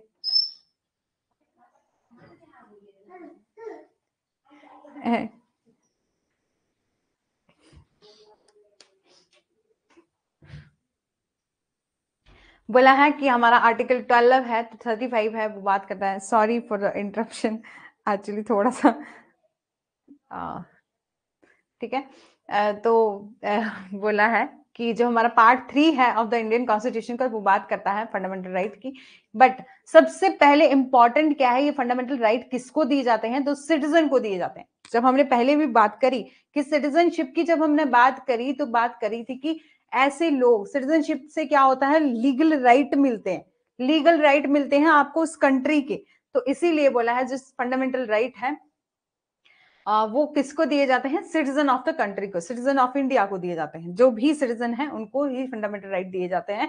और ये जो हमें 6 मेन फंडामेंटल राइट जो है वो दिए गए हैं। उसके अलावा भी फंडामेंटल जो छोटे छोटे राइट हैं, जैसे कि आपको अलग से ऐड किए गए हैं, जैसे कि आर्टिकल हमारा यदि हमारा आर्टिकल 21 जो है वो बात करता है right to life and personal liberty के, तो उसके साथ साथ हमारा आर्टिकल 21A जो है वो बात करता है राइट टू एजुकेशन की। ठीक है, इसी तरह से हमारा फर्स्ट राइट है right to equality, right to freedom, right against exploitation and right to freedom of the religion, culture and educational right and right to constitutional remedy की बात हम करते हैं। ठीक है, तो पहले तो है फंडामेंटल राइट होते क्या है। ठीक है, हाँ, राइट टू एजुकेशन। ठीक है, तो बोला है फंडामेंटल राइट होते क्या है। तो फंडामेंटल राइट क्या है? बेसिक ह्यूमन राइट है जो इंशाइन करते हैं कॉन्स्टिट्यूशन ऑफ इंडिया को। ठीक है, मतलब जो क्या दिए जाते हैं कॉन्स्टिट्यूशन ऑफ इंडिया के द्वारा हमें दिए गए हैं, हमारे कॉन्स्टिट्यूशन के द्वारा हमें दिए गए, हम लोगों को दिए गए, वो बेसिक ह्यूमन राइट है। मतलब जिनको हम जो भी हमारे बेसिक ह्यूमन, जैसे कि हमारे पास राइट टू लाइफ है, राइट टू पर्सनल लिबर्टी है, राइट टू हमारे पास फ्रीडम है, इक्वलिटी है, ये सब एज अ ह्यूमन बीइंग, एक मानव होने के नाते भी हमें जो है वो मिलने चाहिए। ठीक है, तो यही होते हैं हमारे फंडामेंटल राइट। मतलब फंडामेंटल राइट है क्या है? Are the basic human right है जो इंशाइन करते हैं कॉन्स्टिट्यूशन ऑफ इंडिया को और जो गारंटी के देते हैं all citizen, they are applied without discrimination. और ये सभी जो है वो अप्लाई होते हैं without discrimination on the basis of race, religion, gender. ठीक है, बिना किसी डिस्क्रिमिनेशन के अप्लाई के होते हैं सभी पर। और ये सिग्निफिकेंटली फंडामेंटल राइट जो है वो are enforceable by the court होते हैं। और आपको राइट दिया गया है कि आप कहीं भी आपके फंडामेंटल राइट के साथ कोई वायलेशन होती है तो आप जाके डायरेक्ट कोर्ट में जाके आप रिट पिटीशन जो है वो फाइल कर सकते हैं और अपने राइट को इन्फोर्स जो है वो करवा सकते हैं। They are why they are called as a fundamental right, हम इसे फंडामेंटल राइट जो है वो क्यों कहते हैं? बोले these rights are called as a fundamental rights because of the 2 reason. हमें 2 रीजन दिए गए हैं। एक तो हमारा फर्स्ट है they are enshrined to the in the constitution to guarantee them and they are justifiable enforceable by court. ठीक है, एक तो बोला है संविधान के तहत ये हमें क्या देता है? गारंटी देता है। ये जो फंडामेंटल राइट है वो संविधान के द्वारा हमें दिए गए हैं, ये गारंटी देते हैं। और दूसरा है जस्टिफिएबल है, मतलब इन्फोर्सिबल बाय कोर्ट है कि हमारे साथ कहीं भी कोई प्रॉब्लम होगी, हमारे किसी भी राइट की कोई वायलेशन होगी तो हम क्या कर सकते हैं? कोर्ट में जा सकते हैं और अपने फंडामेंटल राइट का जो है वो इन्फोर्सिबल करा सकते हैं। ठीक है, in the case of the violation a person can approach a court of law, कि एक किसी भी पर्सन के साथ कहीं भी वायलेशन होती है तो पर्सन क्या कर सकता है? अप्रोच कर सकता है कोर्ट ऑफ लॉ को।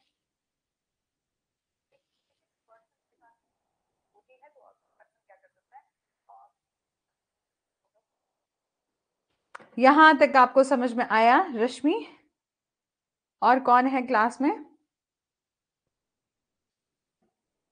बात करते हैं कि why the right to property is not a fundamental right. आप सभी जानते हैं कि पहले हमारा 7 फंडामेंटल राइट थे, लेकिन बाद में हमने क्या किया कि एक राइट को रिमूव कर दिया वहां से और हमारा एक लीगल राइट जो है उसे बना दिया गया।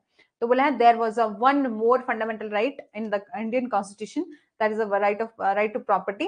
हाउएवर हम बात करते हैं right to remove from the list of the fundamental right की, तो आर्टिकल 44th कॉन्स्टिट्यूशनल अमेंडमेंट जो है वो बात करता है जो हमारा 44th कॉन्स्टिट्यूशन अमेंडमेंट जो हुई थी, जिसमें हमारे फंडामेंट जो राइट टू प्रॉपर्टी है उसको रिमूव कर दिया गया था, क्योंकि this was because the right to prove and to in hindrance toward the attaining the goal of the socialism or redistributing wealth, property equitability from।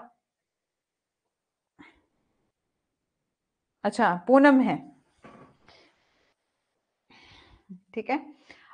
बोला है कि जब हम देखते हैं कि राइट टू प्रॉपर्टी को हमने क्यों रिमूव किया, क्यों हमने मौलिक अधिकारों में क्यों नहीं है अब, तो हम देखते हैं कि ये जो फंडामेंटल राइट था, ठीक है, जो हमारा संपत्ति का अधिकार जो था वो हमारी 44th हमारी कॉन्स्टिट्यूशनल अमेंडमेंट जो हुई थी उसके द्वारा जो है हटा दिया गया था। क्योंकि ऐसा इसलिए किया गया क्योंकि ये अधिकार जो है समाजवाद के लक्ष्य को प्राप्त करने के लिए लोगों के बीच में समान रूप से धन संपत्ति का पुनर्वितरण करने की दिशा में एक बाधा जो है वो साबित हो रहा था।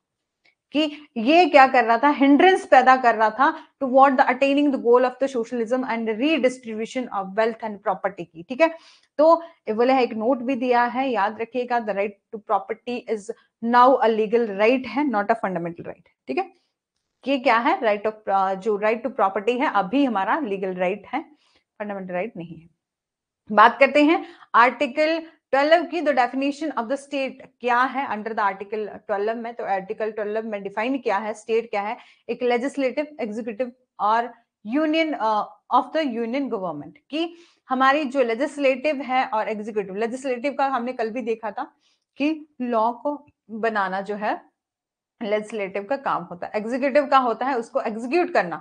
ठीक है, इंडियन गवर्नमेंट जो है और इंडियन पार्लियामेंट जो है, बोला है इंडियन पार्लियामेंट जैसे कि लोकसभा, राज्यसभा, ये सब जो है वो उसके ऑर्गन है। लेजिस्लेटिव और executive organ of the state government क्या है, जो स्टेट गवर्नमेंट है और द स्टेट लेजिस्लेचर, ये सब जो है वो बात करते हैं कि definition of state, in state की डेफिनेशन में कौन कौन आता है। तो हमने बोला कि स्टेट की डेफिनेशन के तहत कौन कौन से आते हैं, तो हमने लेजिस्लेटिव, जो हमारी लेजिस्लेटिव और एग्जीक्यूटिव ऑर्गन है और ऑफ द यूनियन गवर्नमेंट है, वो आते हैं हमारे आर्टिकल 12 में। ठीक है, फिर बोला उसमें आते हैं इंडियन गवर्नमेंट, इंडियन पार्लियामेंट, ठीक है, जिसमें हमने लोकसभा, राज्यसभा को देख लिया। फिर बोलते हैं लेजिस्लेटिव और executive organ of the state government. पहले तो बोला कि लेजिस्लेटिव और executive organ of the union, ठीक है, मीन लोकसभा एंड राज्यसभा। ठीक है, यूनियन की बात देख ली। जब हमने स्टेट की बात देखी, मतलब अपने अपने स्टेट जो होते हैं ना, अपने अपने राज्य के हमारे एमएलए के इलेक्शन होते हैं, जैसे कि हमने स्टेट गवर्नमेंट को देख लिया और state legislature, legislative assembly, legislative council of the state की बात करी। तो बोला है थर्ड में बोला है ऑल लोकल अथॉरिटीज, मतलब एक तो पहले बोला यूनियन, दूसरा बोला स्टेट और तीसरा बोला ऑल लोकल अथॉरिटीज। अथॉरिटीज में आगे आता है municipality, panchayat, district board, improvement trust, ये सब जो है वो हमारे स्टेट की डेफिनेशन में आते हैं। ठीक है, यहां तक आपको समझ में आ गया कि म्युनिसिपल कॉर्पोरेशन, नगर पालिका, नगर पंचायत, पंचायत, जिला परिषद, जिला पंचायत, हमारी मंडल पंचायत, ग्राम पंचायत, ये सब जो है वो यहाँ आते हैं स्टेट की डेफिनेशन में।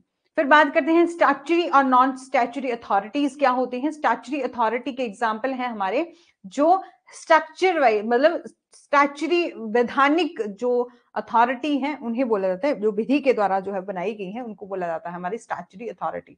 और जो हमारी नॉन स्टैट्यूटरी अथॉरिटी होती है, गैर संविधिक प्राधिकरण के उदाहरण है हमारे।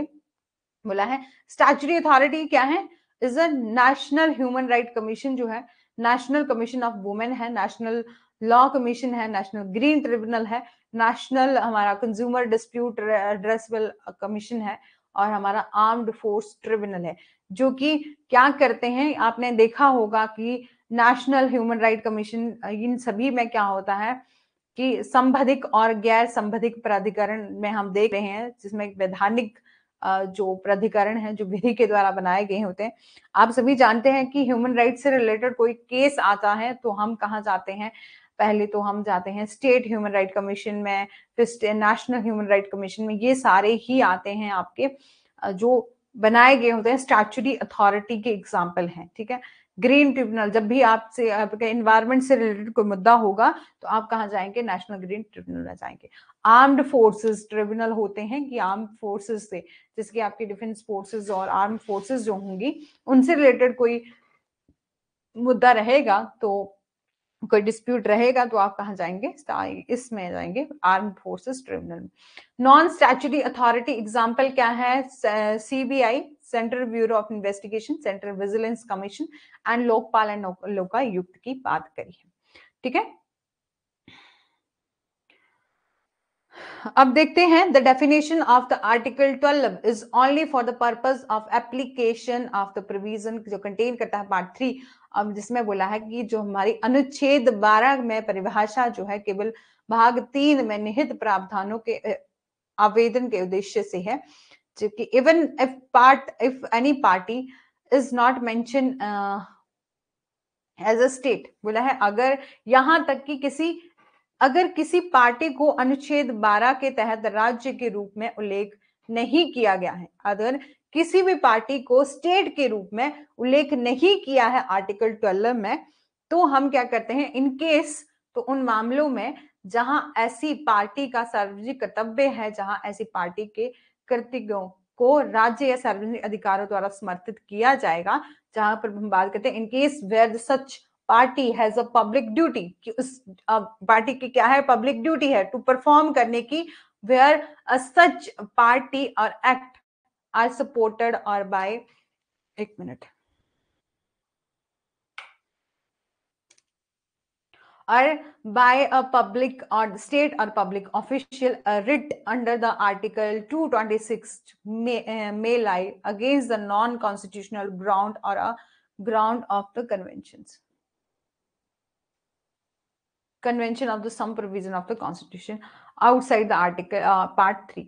बोला है कभी भी आप देखेंगे कि किसी भी यहाँ कर बोला है कभी भी किसी भी पार्टी को, ठीक है, किसी भी पार्टी को अनुच्छेद 12 के तहत जो है राज्य का उल्लेख नहीं किया गया है, तो ऐसा मामला कहीं आता है तो जहां ऐसी पार्टी का जो सार्वजनिक कर्तव्य है, ठीक है, सार्वजनिक कर्तव्य है, तो ऐसी पार्टी को क्या होना चाहिए, इनकेस सच पार्टी पब्लिक, जिसकी पब्लिक ड्यूटी है परफॉर्म करने की, मतलब उसको सामाजिक जो भी सार्वजनिक काम है, पब्लिक ड्यूटी, पब्लिक के काम है, वो ड्यूटी दी गई है उसको परफॉर्म करने की, वेयर सच पार्टी, जिसका एक्ट है सपोर्ट करना बाय द स्टेट और पब्लिक ऑफिशियल्स को, वो क्या कर सकते हैं, रिट फाइल कर सकते हैं अंडर आर्टिकल 226 में lie against a non constitutional ground के ऊपर and ground of the convention of the some provision of article constitution outside the part 3। बात करते हैं जो article 12 of the constitution and other authority है, उससे रिलेटेड जो है वो कुछ केसेस भी हैं कि अदर अथॉरिटी में, यहां बोला है म्युनिसिपैलिटी, यहां हमने देखा था अदर ऑल लोकल अथॉरिटीज और अदर लोकल अथॉरिटीज की डेफिनेशन भी हमारे आर्टिकल 226, ठीक है।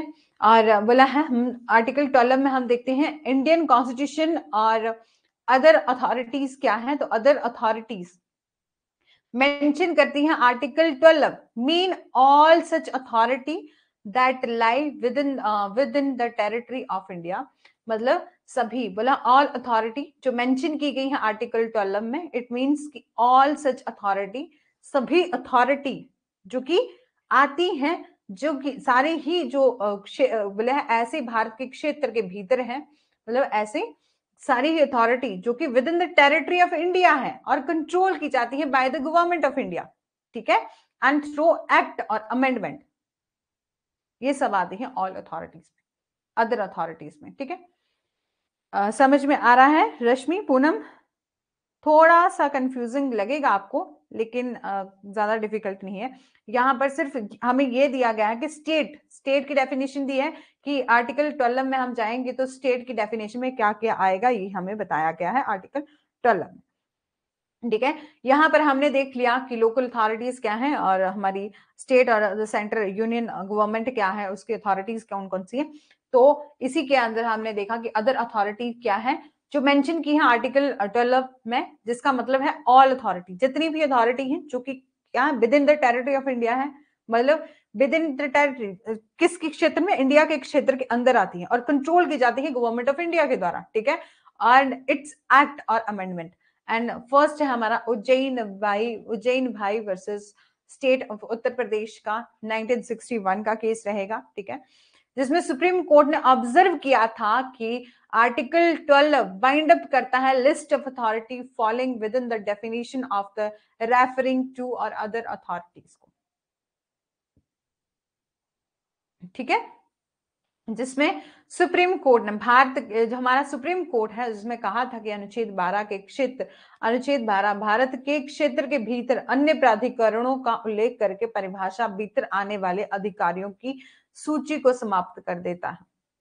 मतलब कि इसमें सुप्रीम कोर्ट ने ऑब्जर्व किया था कि आर्टिकल 12 में बाइंड अप किया गया है कुछ लिस्ट ऑफ अथॉरिटीज को, आर्टिकल 12 में हमें कुछ लिस्ट ऑफ अथॉरिटीज बताई गई हैं जो कि फॉल करती हैं within the definition of the referring or other authorities को within the territory of India which can not be read or as a same kind with other either of the government or legislature of the local authority.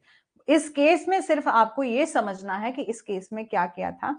Supreme court ने बोला कि जो हमारी article 12 है वो क्या करता है, बाइंड अप करता है कुछ लिस्ट ऑफ अथॉरिटीज दी गई हैं, लिस्ट ऑफ अथॉरिटी जो है वो यहां दी गई है, जिसमें क्या दिया है कि बताया है कि कौन कौन सी अथॉरिटी जो है वो इस आर्टिकल 12 के अंडर आएगी। आपकी स्टेट और आपकी सेंटर की लेजिस्लेचर, लोकल अथॉरिटीज जितनी भी हैं, इन सभी की एक लिस्ट दी गई है। बोला है ये सब जो है वो किस में आएंगी, इस आर्टिकल 12 में आएंगी। यही था हमारा ये उज्जैन भाई वर्सेस हमारा स्टेट ऑफ उत्तर प्रदेश। अब आप बताइए कि आपको समझ में आया या नहीं आया। ठीक है,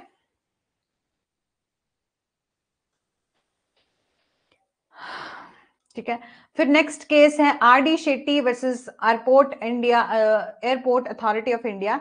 1979 का केस है, जिसमें 5 पॉइंट मेंशन किए गए थे जस्टिस पी एन भगवती को। Understand to if body in news, ठीक है, in instrumental to be called as a state, की जिसमें जस्टिस पी एन भगवती ने कहा है, जिसने यह समझाने के लिए 5 बिंदुओं का उल्लेख किया है कि क्या समाचारों में निकाय आर्टिकल 12 के तहत राज्य कहा जाना महत्वपूर्ण। मतलब इसमें R D Shetty versus airport in authority of India 1979 centre, हाँ, सेंटर, स्टेट और लोकल अथॉरिटीज, ये सब जो है वो दिया गया। ठीक है, ये सारी लिस्ट दी गई है आर्टिकल 12 में इस केस इसमें। ठीक है, इस केस में भी यही बोला गया था, जो उज्जैन भाई था इस केस में भी। ठीक है, फिर बात करते हैं R D Shetty versus airport authority of India में भी क्या दिया है। जस्टिस पी एन भगवती ने 5 पॉइंट दिए हैं जो मेंशन करते हैं, अंडरस्टैंड करते हैं body in news of the instrument to be called as a state under the article 12 or not. बोले है एक तो है कि पहली स्टेटमेंट क्या दी है, क्या पॉइंट दिया है, the body can be called as a state, कि ऐसी बॉडी जिसको हम क्या कर सकते हैं, स्टेट कह सकते हैं, if entire share capital held by the government. मतलब एक ऐसी बॉडी ऑफ स्टेट कि यदि आप सोचो कि हमारा ये जो, जैसे मेरे जो स्टेट है, जगह जैसे कि हम अपने स्टेट की, यहाँ हम बात कर रहे हैं पूरे इंडिया की, ठीक है, यहाँ पर आप एक स्टेट की बात नहीं करें, पूरे इंडिया की बात करें, बोले ऐसी बॉडी ऑफ स्टेट, ये सारी ही बॉडी मतलब टेरिटरी, पूरी बॉडी ऑफ द स्टेट आ गई। ठीक है, वो जिसमें जितनी भी इंटायर शेयर कैपिटल होगी, मतलब जितनी भी आपकी कैपिटल होगी, पूंजी होगी आपकी, उसे हेल्ड किया जाएगा गवर्नमेंट ऑफ इंडिया के द्वारा, तो वो आएगा आपका स्टेट में। ठीक है, फिर सेकंड पॉइंट में बोला सच अदर अथॉरिटी, और जब हम अदर अथॉरिटी की बात करते हैं, have a government functional character, जिसके के कुछ गवर्नमेंट फंक्शनल करेक्टर हैं, और the absolute control of such authority lie with the government. ठीक है, absolute control of such authority जो है वो किसकी तरह से दिया, गवर्नमेंट के द्वारा जो है वो गवर्नमेंट पास होता है। मतलब जो भी उसके काम करने की एब्सोल्यूट अथॉरिटी, एब्सोल्यूट कंट्रोल होता है उस अथॉरिटी के ऊपर, वो किसका होना चाहिए, गवर्नमेंट का होना चाहिए। And such authority which have the element of command और अथॉरिटी, और ऐसी कोई अथॉरिटी जिसके पास क्या है, कमांड और अथॉरिटी का एक तत्व है, उसको भी हम स्टेट कहेंगे। ठीक है, यहां तक आपको समझ में आ गया। यहां सिर्फ 5 पॉइंट दिए गए थे। ठीक है,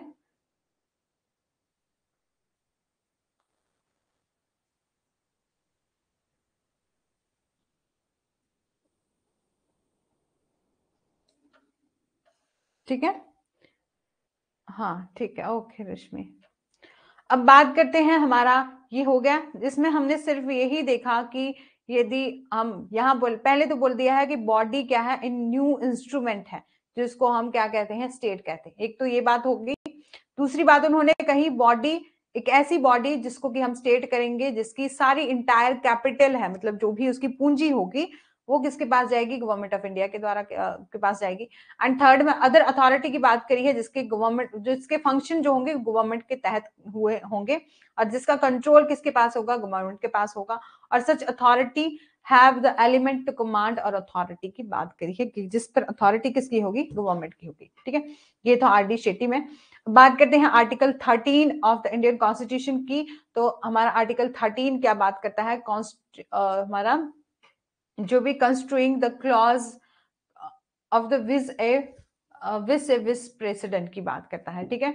जो आर्टिकल 13 है, is a guardian of the right mention the part 3 of the constitution. बोला है कि जो हमारे पार्ट 3 में जितने भी राइट दिए गए हैं उनका क्या करता है, संरक्षण करता है हमारा आर्टिकल 13। जो हमारा क्लॉज 1 है वो इस बात पर जोर देता है कि article emphasis that the inconsistent existing law become void from the commencement of the constitution, कि हमारा जो आर्टिकल हमारा 13 है वो इस बात पर जोर देता है कि जो भी असंगत मौजूदा कानून है उसको शून्य के बराबर जो है उसको प्रारंभ से ही शून्य। यहाँ बस आपको आर्टिकल 13 में क्या समझना है कि ऐसे कोई लॉ जो कि या तो हमारे कॉन्स्टिट्यूशन के लागू होने से पहले बनाए गए थे और या तो बाद में बनाए गए थे, कोई भी ऐसा लॉ जो कि क्या करता है, किसके खिलाफ है, इनवैलिड है, इनकंसिस्टेंट है, उसको हम क्या कर देंगे, शून्य समझ देंगे, इनवैलिड जो है वो वॉइड जो है वो मान लिया जाएगा, ठीक है। इसे ऐसे यहाँ लॉ की बात करी है आर्टिकल 13 में, ठीक है। Article 13 sub clause article 13 sub clause 1 जो है was first interpreted by the supreme court के द्वारा उसे इंटरप्रेट किया गया था by the article 13 had any retrospective effect as far as a law inconsistent with the fundamental right was concerned, कि बिलहस जो हमारा आर्टिकल 13 सब क्लॉज 1 है वो ये व्याख्या करता है, सुप्रीम कोर्ट ने अपने निर्णय में कहा था कि जहां की मौलिक अधिकारों के साथ असंगत कानून का संबंध है या अनुच्छेद 13 के कोई पूर्व व्यापी प्रभाव था, ठीक है, जिसमें हमने केस से देखेंगे केशव माधव मनन वर्सेस स्टेट ऑफ बॉम्बे का 1951 का, जिसमें 7 बेंच ऑफ द जजेस के द्वारा ये केस जो है वो सुना गया था, जिसमें अपील ऑफ द पिटीशन की बात, अपील ऑफ द पिटिशनर की बात करी थी। अब ये केस है केशव मदन मनन वर्सेस स्टेट ऑफ बॉम्बे। इसमें कहा था कि जो 7 जजेस की बेंच के द्वारा ये डिसाइड किया था, जिसमें भारतीय पीठ ने भारतीय प्रेस की जो आपातकालीन शक्तियां हैं इसके अधिनियम के तहत मुकदमा चलाने वाले याचिकाकर्ता की अपील पर सुनवाई की थी। यहाँ पर इमरजेंसी जो हमारा इंडियन प्रेस एक्ट है, इमरजेंसी पावर के तहत क्या है, उसके अपील की गई थी, मतलब एक इस एक्ट के तहत किसी ने अपील करी थी, उसके मामले में उन्होंने सुनवाई करी थी। अपील का हिस्सा यह था कि भारतीय संविधान का अनुच्छेद 13 सब क्लॉज 1 जो है मौलिक अधिकारों के साथ असंगत सभी कानूनों को शून्य घोषित कर देता है, कि वे सब कभी पारित ही नहीं हुए थे, अस्तित्व में नहीं थे, शून्य नहीं थे। बोला है कि जो केशव ये वाला केस जो है वो ये बात करता है, पहले तो ये 7 जजेस बेंच के द्वारा सुना गया था, ठीक है।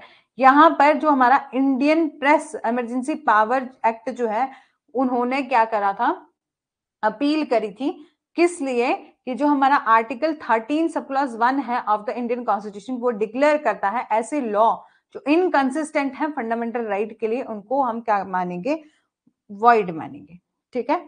मतलब ऐसे लॉ जो कि गलत हैं, मतलब जो इनकंसिस्टेंट नहीं, असंगत हैं, जो कि सही नहीं है फंडामेंटल राइट के लिए, तो उनको हम क्या मान लेंगे, वॉइड जो है मान लेंगे, जैसे कि कभी पारित ही नहीं हुए थे, ऐसे लॉ जो कभी अस्तित्व में ही नहीं थे, ठीक है। यहाँ तक आपको समझ में आया? थोड़ा सा आपके लिए समझना जो है, पूनम आपको समझ में आया? पूनम तो वैसे भी जुडिशरी के लिए प्रिपेयर कर रहे हैं, उनको तो वैसे काफी ज्यादा नॉलेज होएगा इन सभी केसेस से रिलेटेड सभी का। रश्मि आप भी करते हैं जुडिशरी के लिए प्रिपेयर?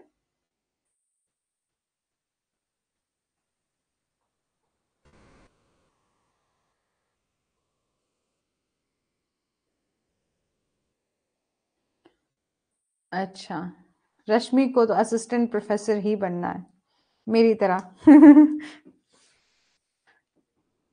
ओके ओके रश्मि।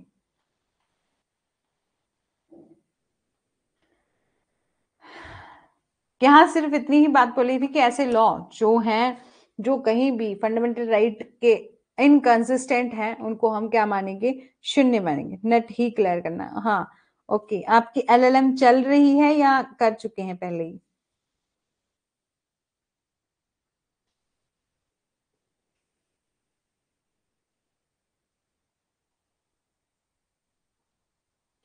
ठीक है, हो गई है, हाँ।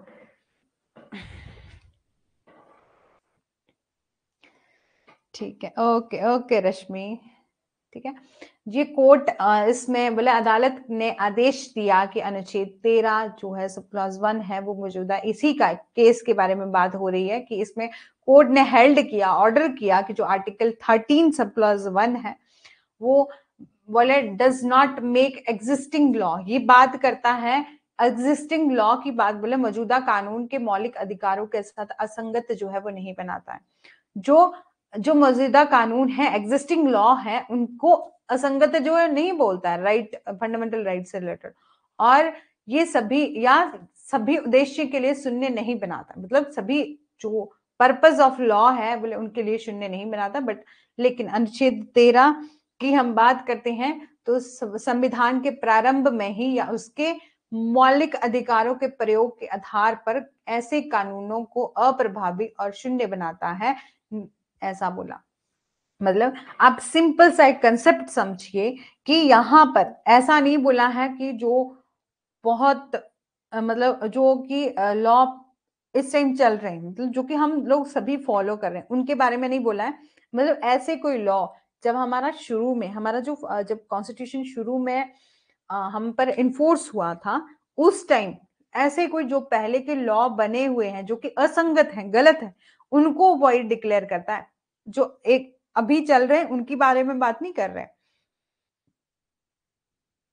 उस टाइम के लॉ की बात कर रहा हमारा आर्टिकल 13। ठीक है, बट बोला है हाँ कि उस जो हमारा संविधान जो है वो उस टाइम जो प्रारंभ में और उसके बाद जो मौलिक अधिकारों के प्रयोग थे उनके आधार पर ऐसे कानूनों को अप्रभावी और शून्य जो है वो बनाता है। ठीक है, यहाँ ये कंसेप्ट छोटा सा समझ में आया, बहुत क्रिटिकल था, बहुत छानबीन कर समझ में आपको समझाने की कोशिश की गई है। फंडामेंटल राइट को ही इंपॉर्टेंस दी, हाँ फंडामेंटल राइट को ही इंपॉर्टेंस दिया है, लेकिन आर्टिकल जो 13 है वो ये कहता है कि ऐसे कोई लॉ जो कि पोस्ट कॉन्स्टिट्यूशनल, मतलब हमारे कॉन्स्टिट्यूशन को जब हमारा कॉन्स्टिट्यूशन जब हमने अडॉप्ट किया तो उससे पहले जब हम फिर जो हमारा 26 जनवरी 1950 से पहले का कोई लॉ बना है, जैसे आप देखते हैं कि हमारा हिंदू जैसे कोई भी बहुत ज्यादा लॉ है जो है, जैसे कॉन्ट्रैक्ट एक्ट है हमारा, आईपीसी है, ये सारे लॉज आपने देखा होगा पहले के बने हैं। तो बोला ऐसा कोई लॉ जो पहले का ही बना हुआ है बट वो किसी भी तरह से फंडामेंटल राइट को क्या कर रहा है, इनकंसिस्टेंट कर रहा है, तो उसको हम शून्य जो है वो मान देंगे। ठीक है, इतना सा कंसेप्ट। जो जस्टिस दास हैं on the behalf of bench bearing the dissent Justice जो फैजल अली थे, उन्होंने ऑब्जर्व किया कि there is a no fundamental right that a person can not be prosecuted and punished for the offense of committed before the constitution come into force। बोला है कि ऐसा पीठ ने कहा ऐसा कोई मालिक अधिकार नहीं है कि संविधान लागू होने से पहले किए गए अपराध के लिए किसी व्यक्ति पर मुकदमा नहीं चलाया जा सकता, कि ऐसा कोई अधिकार, मौलिक अधिकार किसी को नहीं मिला है कि संविधान जब लागू हुआ उससे पहले यदि किसी ने कोई गलत काम किया था, अपराध किया था, उस पर मुकदमा नहीं चलाया जाएगा। उससे पहले भी यदि किसी ने गलत काम किया था और उसके बाद भी उनको दंडित जो है वो किया जा सकता है।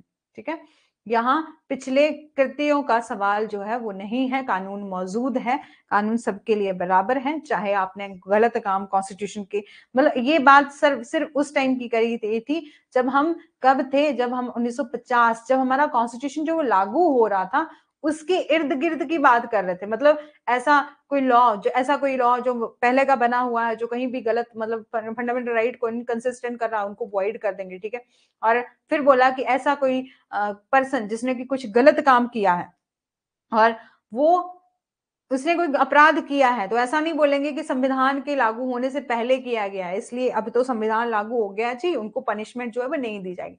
बोले ऐसा नहीं होगा कि सभी को पनिशमेंट जो है जिसने भी गलत किया है उसको मिलेगी।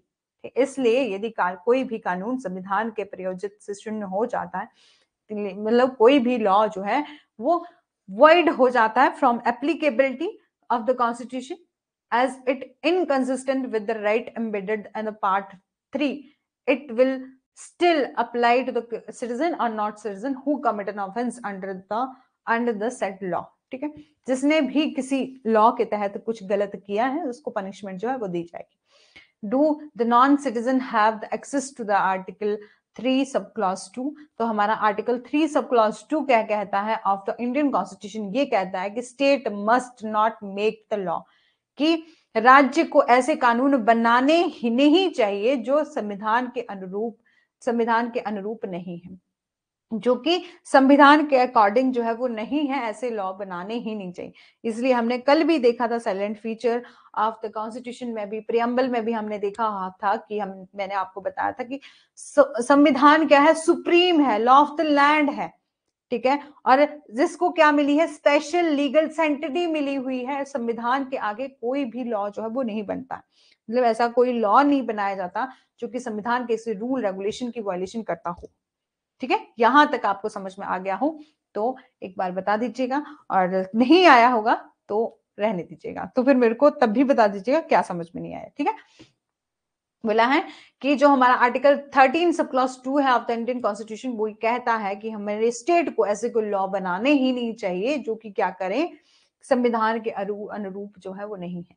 अगर हम बात करते हैं the law drafted intervenient with the individual fundamental right की, जब हम बात करते हैं किसी व्यक्ति के मौलिक अधिकारों के साथ हस्तक्षेप किया गया हो तो उन कानून के उल्लंघन की सीमा को शून्य कर दिया जाएगा।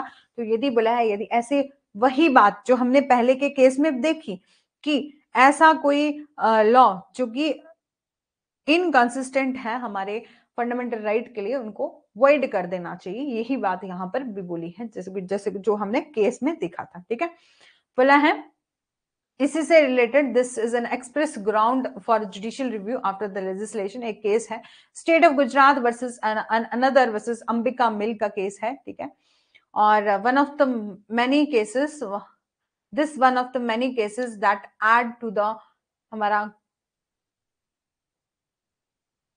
एक मिनट, गुजरात राज्य और अन्य जो है अंबिका मिल्स लिमिटेड ने उन मामलों में से जो अनुच्छेद 13 सब क्लॉज 2 की व्याख्या करने से पहले से जोड़ते हैं कुछ संदर्भ जो कि हमारे 1961 में गुजरात राज्य, मई 1960 में बॉम्बे राज्य के विभाजन के समय के बाद जो है बॉम्बे कल्याण कोष गुजरात विस्तार और संशोधन द्वारा अधिनियमित जो है वो किए गए।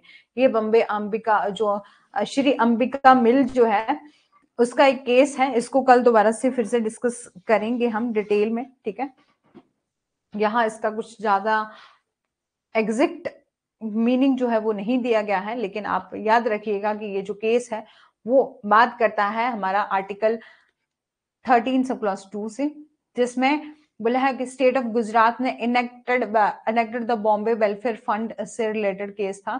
ठीक है, इसको कल भी हम डिस्कस कर लेंगे। फिर बात करी है do the personal law fall होते हैं एम्बेक्ट of the article 13 sub clause 3 में, क्या हम पर्सनल हमने ये तो देखा कि ऐसे कोई लॉ जो कि इनकंसिस्टेंट है उनको हम क्या करेंगे, हाँ ये आर्टिकल 13 सब क्लॉज 2 की बात, इसमें भी यही बात करी है कि ऐसे कोई लॉ जो है वो इनकंसिस्टेंट है और उनको वॉइड कर देना चाहिए और स्टेट को ऐसे लॉ बनाने ही नहीं चाहिए जो कि संविधान के अकॉर्डिंग ना है। ठीक है, बात करते हैं डू द पर्सनल लॉ जो फॉल होते हैं एम्बेक्ट of the article 13 sub clause 3 में, बोला है जो इंक्लूड करते हैं law including the ordinance by the order law by the law, बोला है ऐसे कोई अध्यादेश जो आदेश उप कानून नियम विनियम अधिसूचना रिवाज या उपयोग सहित कोई भी कानून है जो राज्य में राज्य क्षेत्र के कानून का बल है, जो भारत के राज्य क्षेत्र के कानून का बल है, संक्षेप में खंड पूर्ण नहीं है। ठीक है, और इनमें भी सभी कानून शामिल होंगे जो मौलिक अधिकारों का उल्लंघन करते होंगे, कि हमारे जो article 13 sub clause 3 sub clause A जो बात करता है कि इसमें सभी लॉ जो इंक्लूड होते हैं, चाहे वो ऑर्डिनेंस हो, ऑर्डर से हो, बाय लॉ हो, रूल हो, रेगुलेशन हो, नोटिफिकेशन हो, कोई भी कस्टम हो गया, कोई यूसेजेस हो गया। आपने जब सोर्सेज ऑफ लॉ की भी बात देखी थी तो हमने देखा था कि कस्टम, यदि हम कस्टम को सोर्सेज भी ले रहे हैं तो कस्टम कैसा होना चाहिए, कंसिस्टेंट होना चाहिए, मतलब ऐसा कोई कस्टम नहीं होना चाहिए कि जो किसी के साथ कुछ भी गलत करे, ठीक है, मतलब रेलिवेंट होना चाहिए, ठीक है, उसके किसी को भी दूसरे को पर्सन को अपनी कोई हानि जो है वो नहीं पहुंचनी चाहिए। तो इसी की बात करी है article 13 sub clause 3 sub clause A में, जो इंक्लूड करता है ऐसे लॉ जो चाहे वो रूल और ऑर्डिनेंस हो, ऑर्डर हो, बाय लॉ हो, रूल हो, रेगुलेशन हो, नोटिफिकेशन हो, कस्टम हो, जिनको की having in the territory of India the force of law. In a nutshell, the clauses is not exhaustive and shall not contain all law the violate the fundamental right. मतलब इनमें से कोई भी social, हाँ social होना चाहिए, मतलब ऐसा कोई भी चीज जो चाहे वो रूल रेगुलेशन हो, नोटिफिकेशन, मतलब इनमें से कुछ भी, चाहे पर्सनल लॉ क्या होते हैं हमारे, पर्सनल लॉ जैसे हिंदू लॉ, मुस्लिम लॉ, हर एक पर्सनल लॉ होते हैं ना, तो बोले ऐसा कोई भी लॉ जो है वो क्या करता होना चाहिए, वायलेट ना करे फंडामेंटल राइट को, बस इतना। सबसे सुप्रीम वही बात की, सबसे सुप्रीम क्या है, हमारा कॉन्स्टिट्यूशन है, कॉन्स्टिट्यूशन में आपके फंडामेंटल राइट जो है वो उन्हीं को सबसे ज्यादा अहमियत जो है वो दी गई है, और कोई भी ऐसा लॉ है जो इनको कहीं भी किसी तरीके से कहीं भी कोई वायलेट कर रहा है किसी प्रोविजन को, तो हम उसको क्या बोलते हैं कि उस ऐसा कोई लॉ जो कि वायलेट कर रहा है उसको वॉइड डिक्लेयर कर देंगे, ठीक है। और जो हमारा article 13 sub clause 3 sub clause B है वो इंक्लूड करता है ऐसा कोई लॉ जो पास किया गया और बनाया गया है लेजिस्लेचर के द्वारा, other competent authority in the territory of India before the commencement of the constitution, कि भले ही ऐसा कोई लॉ जो बनाया गया है पहले, या मतलब लॉ के पास होने से पहले, या हमारा जो भी लेजिस्लेचर ने को भी बनाया है जो टेरिटरी ऑफ द इंडिया में before the commencement of the constitution, और एंड नॉट प्रीवियसली रिपील्ड, जो पहले से रिपील्ड ना है, it means the something existing law define किया है हमारे article 372 of the Indian constitution में, ठीक है। कंप्रिहेंसिवली की बात कही है, स्टेट ऑफ बॉम्बे वर्सेस ये सब जो है वो हम कल भी दोबारा से डिस्कस करेंगे, मेरे को लग रहा है रश्मि, मैं और आप ही हैं क्लास में, ठीक है, तो इसको हम कल डिस्कस कर लेंगे, साथ ही साथ स्टार्ट करेंगे हमारा, बट आपको ये नोट्स जो है वो मिल जाएंगे, ठीक है, इन सब को हम कल भी डिस्कस कर लेंगे। बस आपको सिंपली ये याद रखना है कि आर्टिकल 12 में हमें क्या दिया है, स्टेट की डेफिनेशन दी है कि स्टेट क्या होना चाहिए, स्टेट के अंडर कौन कौन सी अथॉरिटीज हैं, यूनियन है, गवर्नमेंट है, स्टेट गवर्नमेंट, मतलब उनके, मतलब ऐसा कोई जिसमें हमने देखा था कि जो पीएन भगवती जो है उन्होंने कुछ पॉइंट दिए थे कि मतलब जो जस्टिस पीएन भगवती उन्होंने कुछ बोला था कि ऐसी बॉडी ऑफ द स्टेट जिस पर कंट्रोल किसका है, गवर्नमेंट का है, गवर्नमेंट ही उसको ऑर्गेनाइज करती है, गवर्नमेंट ही उसको कंट्रोल करती है, फुल अथॉरिटी क्या है, गवर्नमेंट की है, तो उसको हम क्या मानेंगे, स्टेट मानेंगे, ठीक है। आप जब भी आर्टिकल 12 की बात करेंगे तो आप सिर्फ यही देखेंगे कि स्टेट की डेफिनेशन में कौन कौन सा आता है, और 13 की हम बात करते हैं तो बात करता है प्री, मतलब ऐसी कोई लॉ जो पहले से बनाए हैं और जो या तो बाद में बनाए हैं, लेकिन कोई भी ऐसा लॉ नहीं होना चाहिए जो इनकंसिस्टेंट हो, ठीक है, फंडामेंटल राइट की वायलेशन जो है वो करता हो, तो ऐसा कोई लॉ जो है वो नहीं होना चाहिए, ठीक है। यदि ऐसा कोई लॉ है जो इनकंसिस्टेंट हो फंडामेंटल राइट के लिए, तो हम उसको क्या कर देंगे, वॉइड डिक्लेयर कर देंगे। यही था, इसको हम कल दोबारा से डिस्कस करेंगे 13 को, बाकी हमारा 12 जो है वो कंप्लीट हो चुका है, इसको हम बार बार डिस्कस नहीं करेंगे, और उसके साथ हम अदर फंडामेंटल राइट को जो है वो स्टार्ट कर देंगे, क्योंकि आप जानते हैं कि हमारे पास समय कम है और हमारी 2 आवर की क्लास भी ऐसे ही चली जा रही है, ठीक है। बट रश्मि और जो भी बाकी रिकॉर्डिंग भी देखेंगे, कोशिश करिए कि आप लाइव क्लासेस में आ सकें, ठीक है। यदि फिर भी नहीं आना हो रहा है तो आप रिकॉर्डेड देख सकते हैं, लेकिन ट्राई करिए, क्योंकि ऐसे जैसे कि अभी रश्मि भी जैसे मैं कुछ पूछती हूँ तो एकदम से बोल देते हैं, या मैं भी कहीं, कोई भी इंसान जैसे कहते हैं ना कि परफेक्ट नहीं होता, तो ये कहीं भी मेरे से भी कुछ गलती हो रही है तब भी आप मेरे को बताइए, और आपको भी कभी पर डाउट रह रहा है तो भी आप मेरे को बता सकते हैं, और इससे क्या होता है ना कि पता चलता रहता है कि क्लास किस तरफ जा रही है, मतलब सब कुछ, ठीक है। इसी तरह से हम कॉन्स्टिट्यूशन को भी बहुत जल्द, बस ये है कि हमें पूरा इतना बड़ा कॉन्स्टिट्यूशन जो है वो हमें पूरा डिस्कस जो है वो नहीं करना है, हमें वही चीजें करनी है जो हमारे लॉ के लिए जो है वो इम्पोर्टेंट है, हमारे इस एग्जाम के लिए जो है वो इम्पोर्टेंट है, ठीक है। लास्ट में आपको केस एक लिस्ट दी जाएगी, हम उसी को डिस्कस जो है वो करेंगे, जिसमें केस लॉ, ऐसा लॉ नहीं होना चाहिए जो कॉन्स्टिट्यूशन, हाँ ऐसा कोई लॉ नहीं होना चाहिए जो कॉन्स्टिट्यूशन को वायलेट करता हो, और ऐसा कोई लॉ नहीं होना चाहिए जो कॉन्स्टिट्यूशन में फंडामेंटल राइट को वायलेट करता हो। ठीक है, ये सब चीजें जो है वो इम्पोर्टेंट है। Okay, thank you so much Rashmi, आप एंड तक बने रहे उसके लिए थैंक यू। और कोशिश करूंगी और सभी से बोलूंगी जो भी इस सेशन को रिकॉर्डेड देखते हैं कि कोशिश करिए कि आप भी लाइव अटेंड कर सकें। ठीक है, okay, thank you so much Rashmi, thank you, thank you.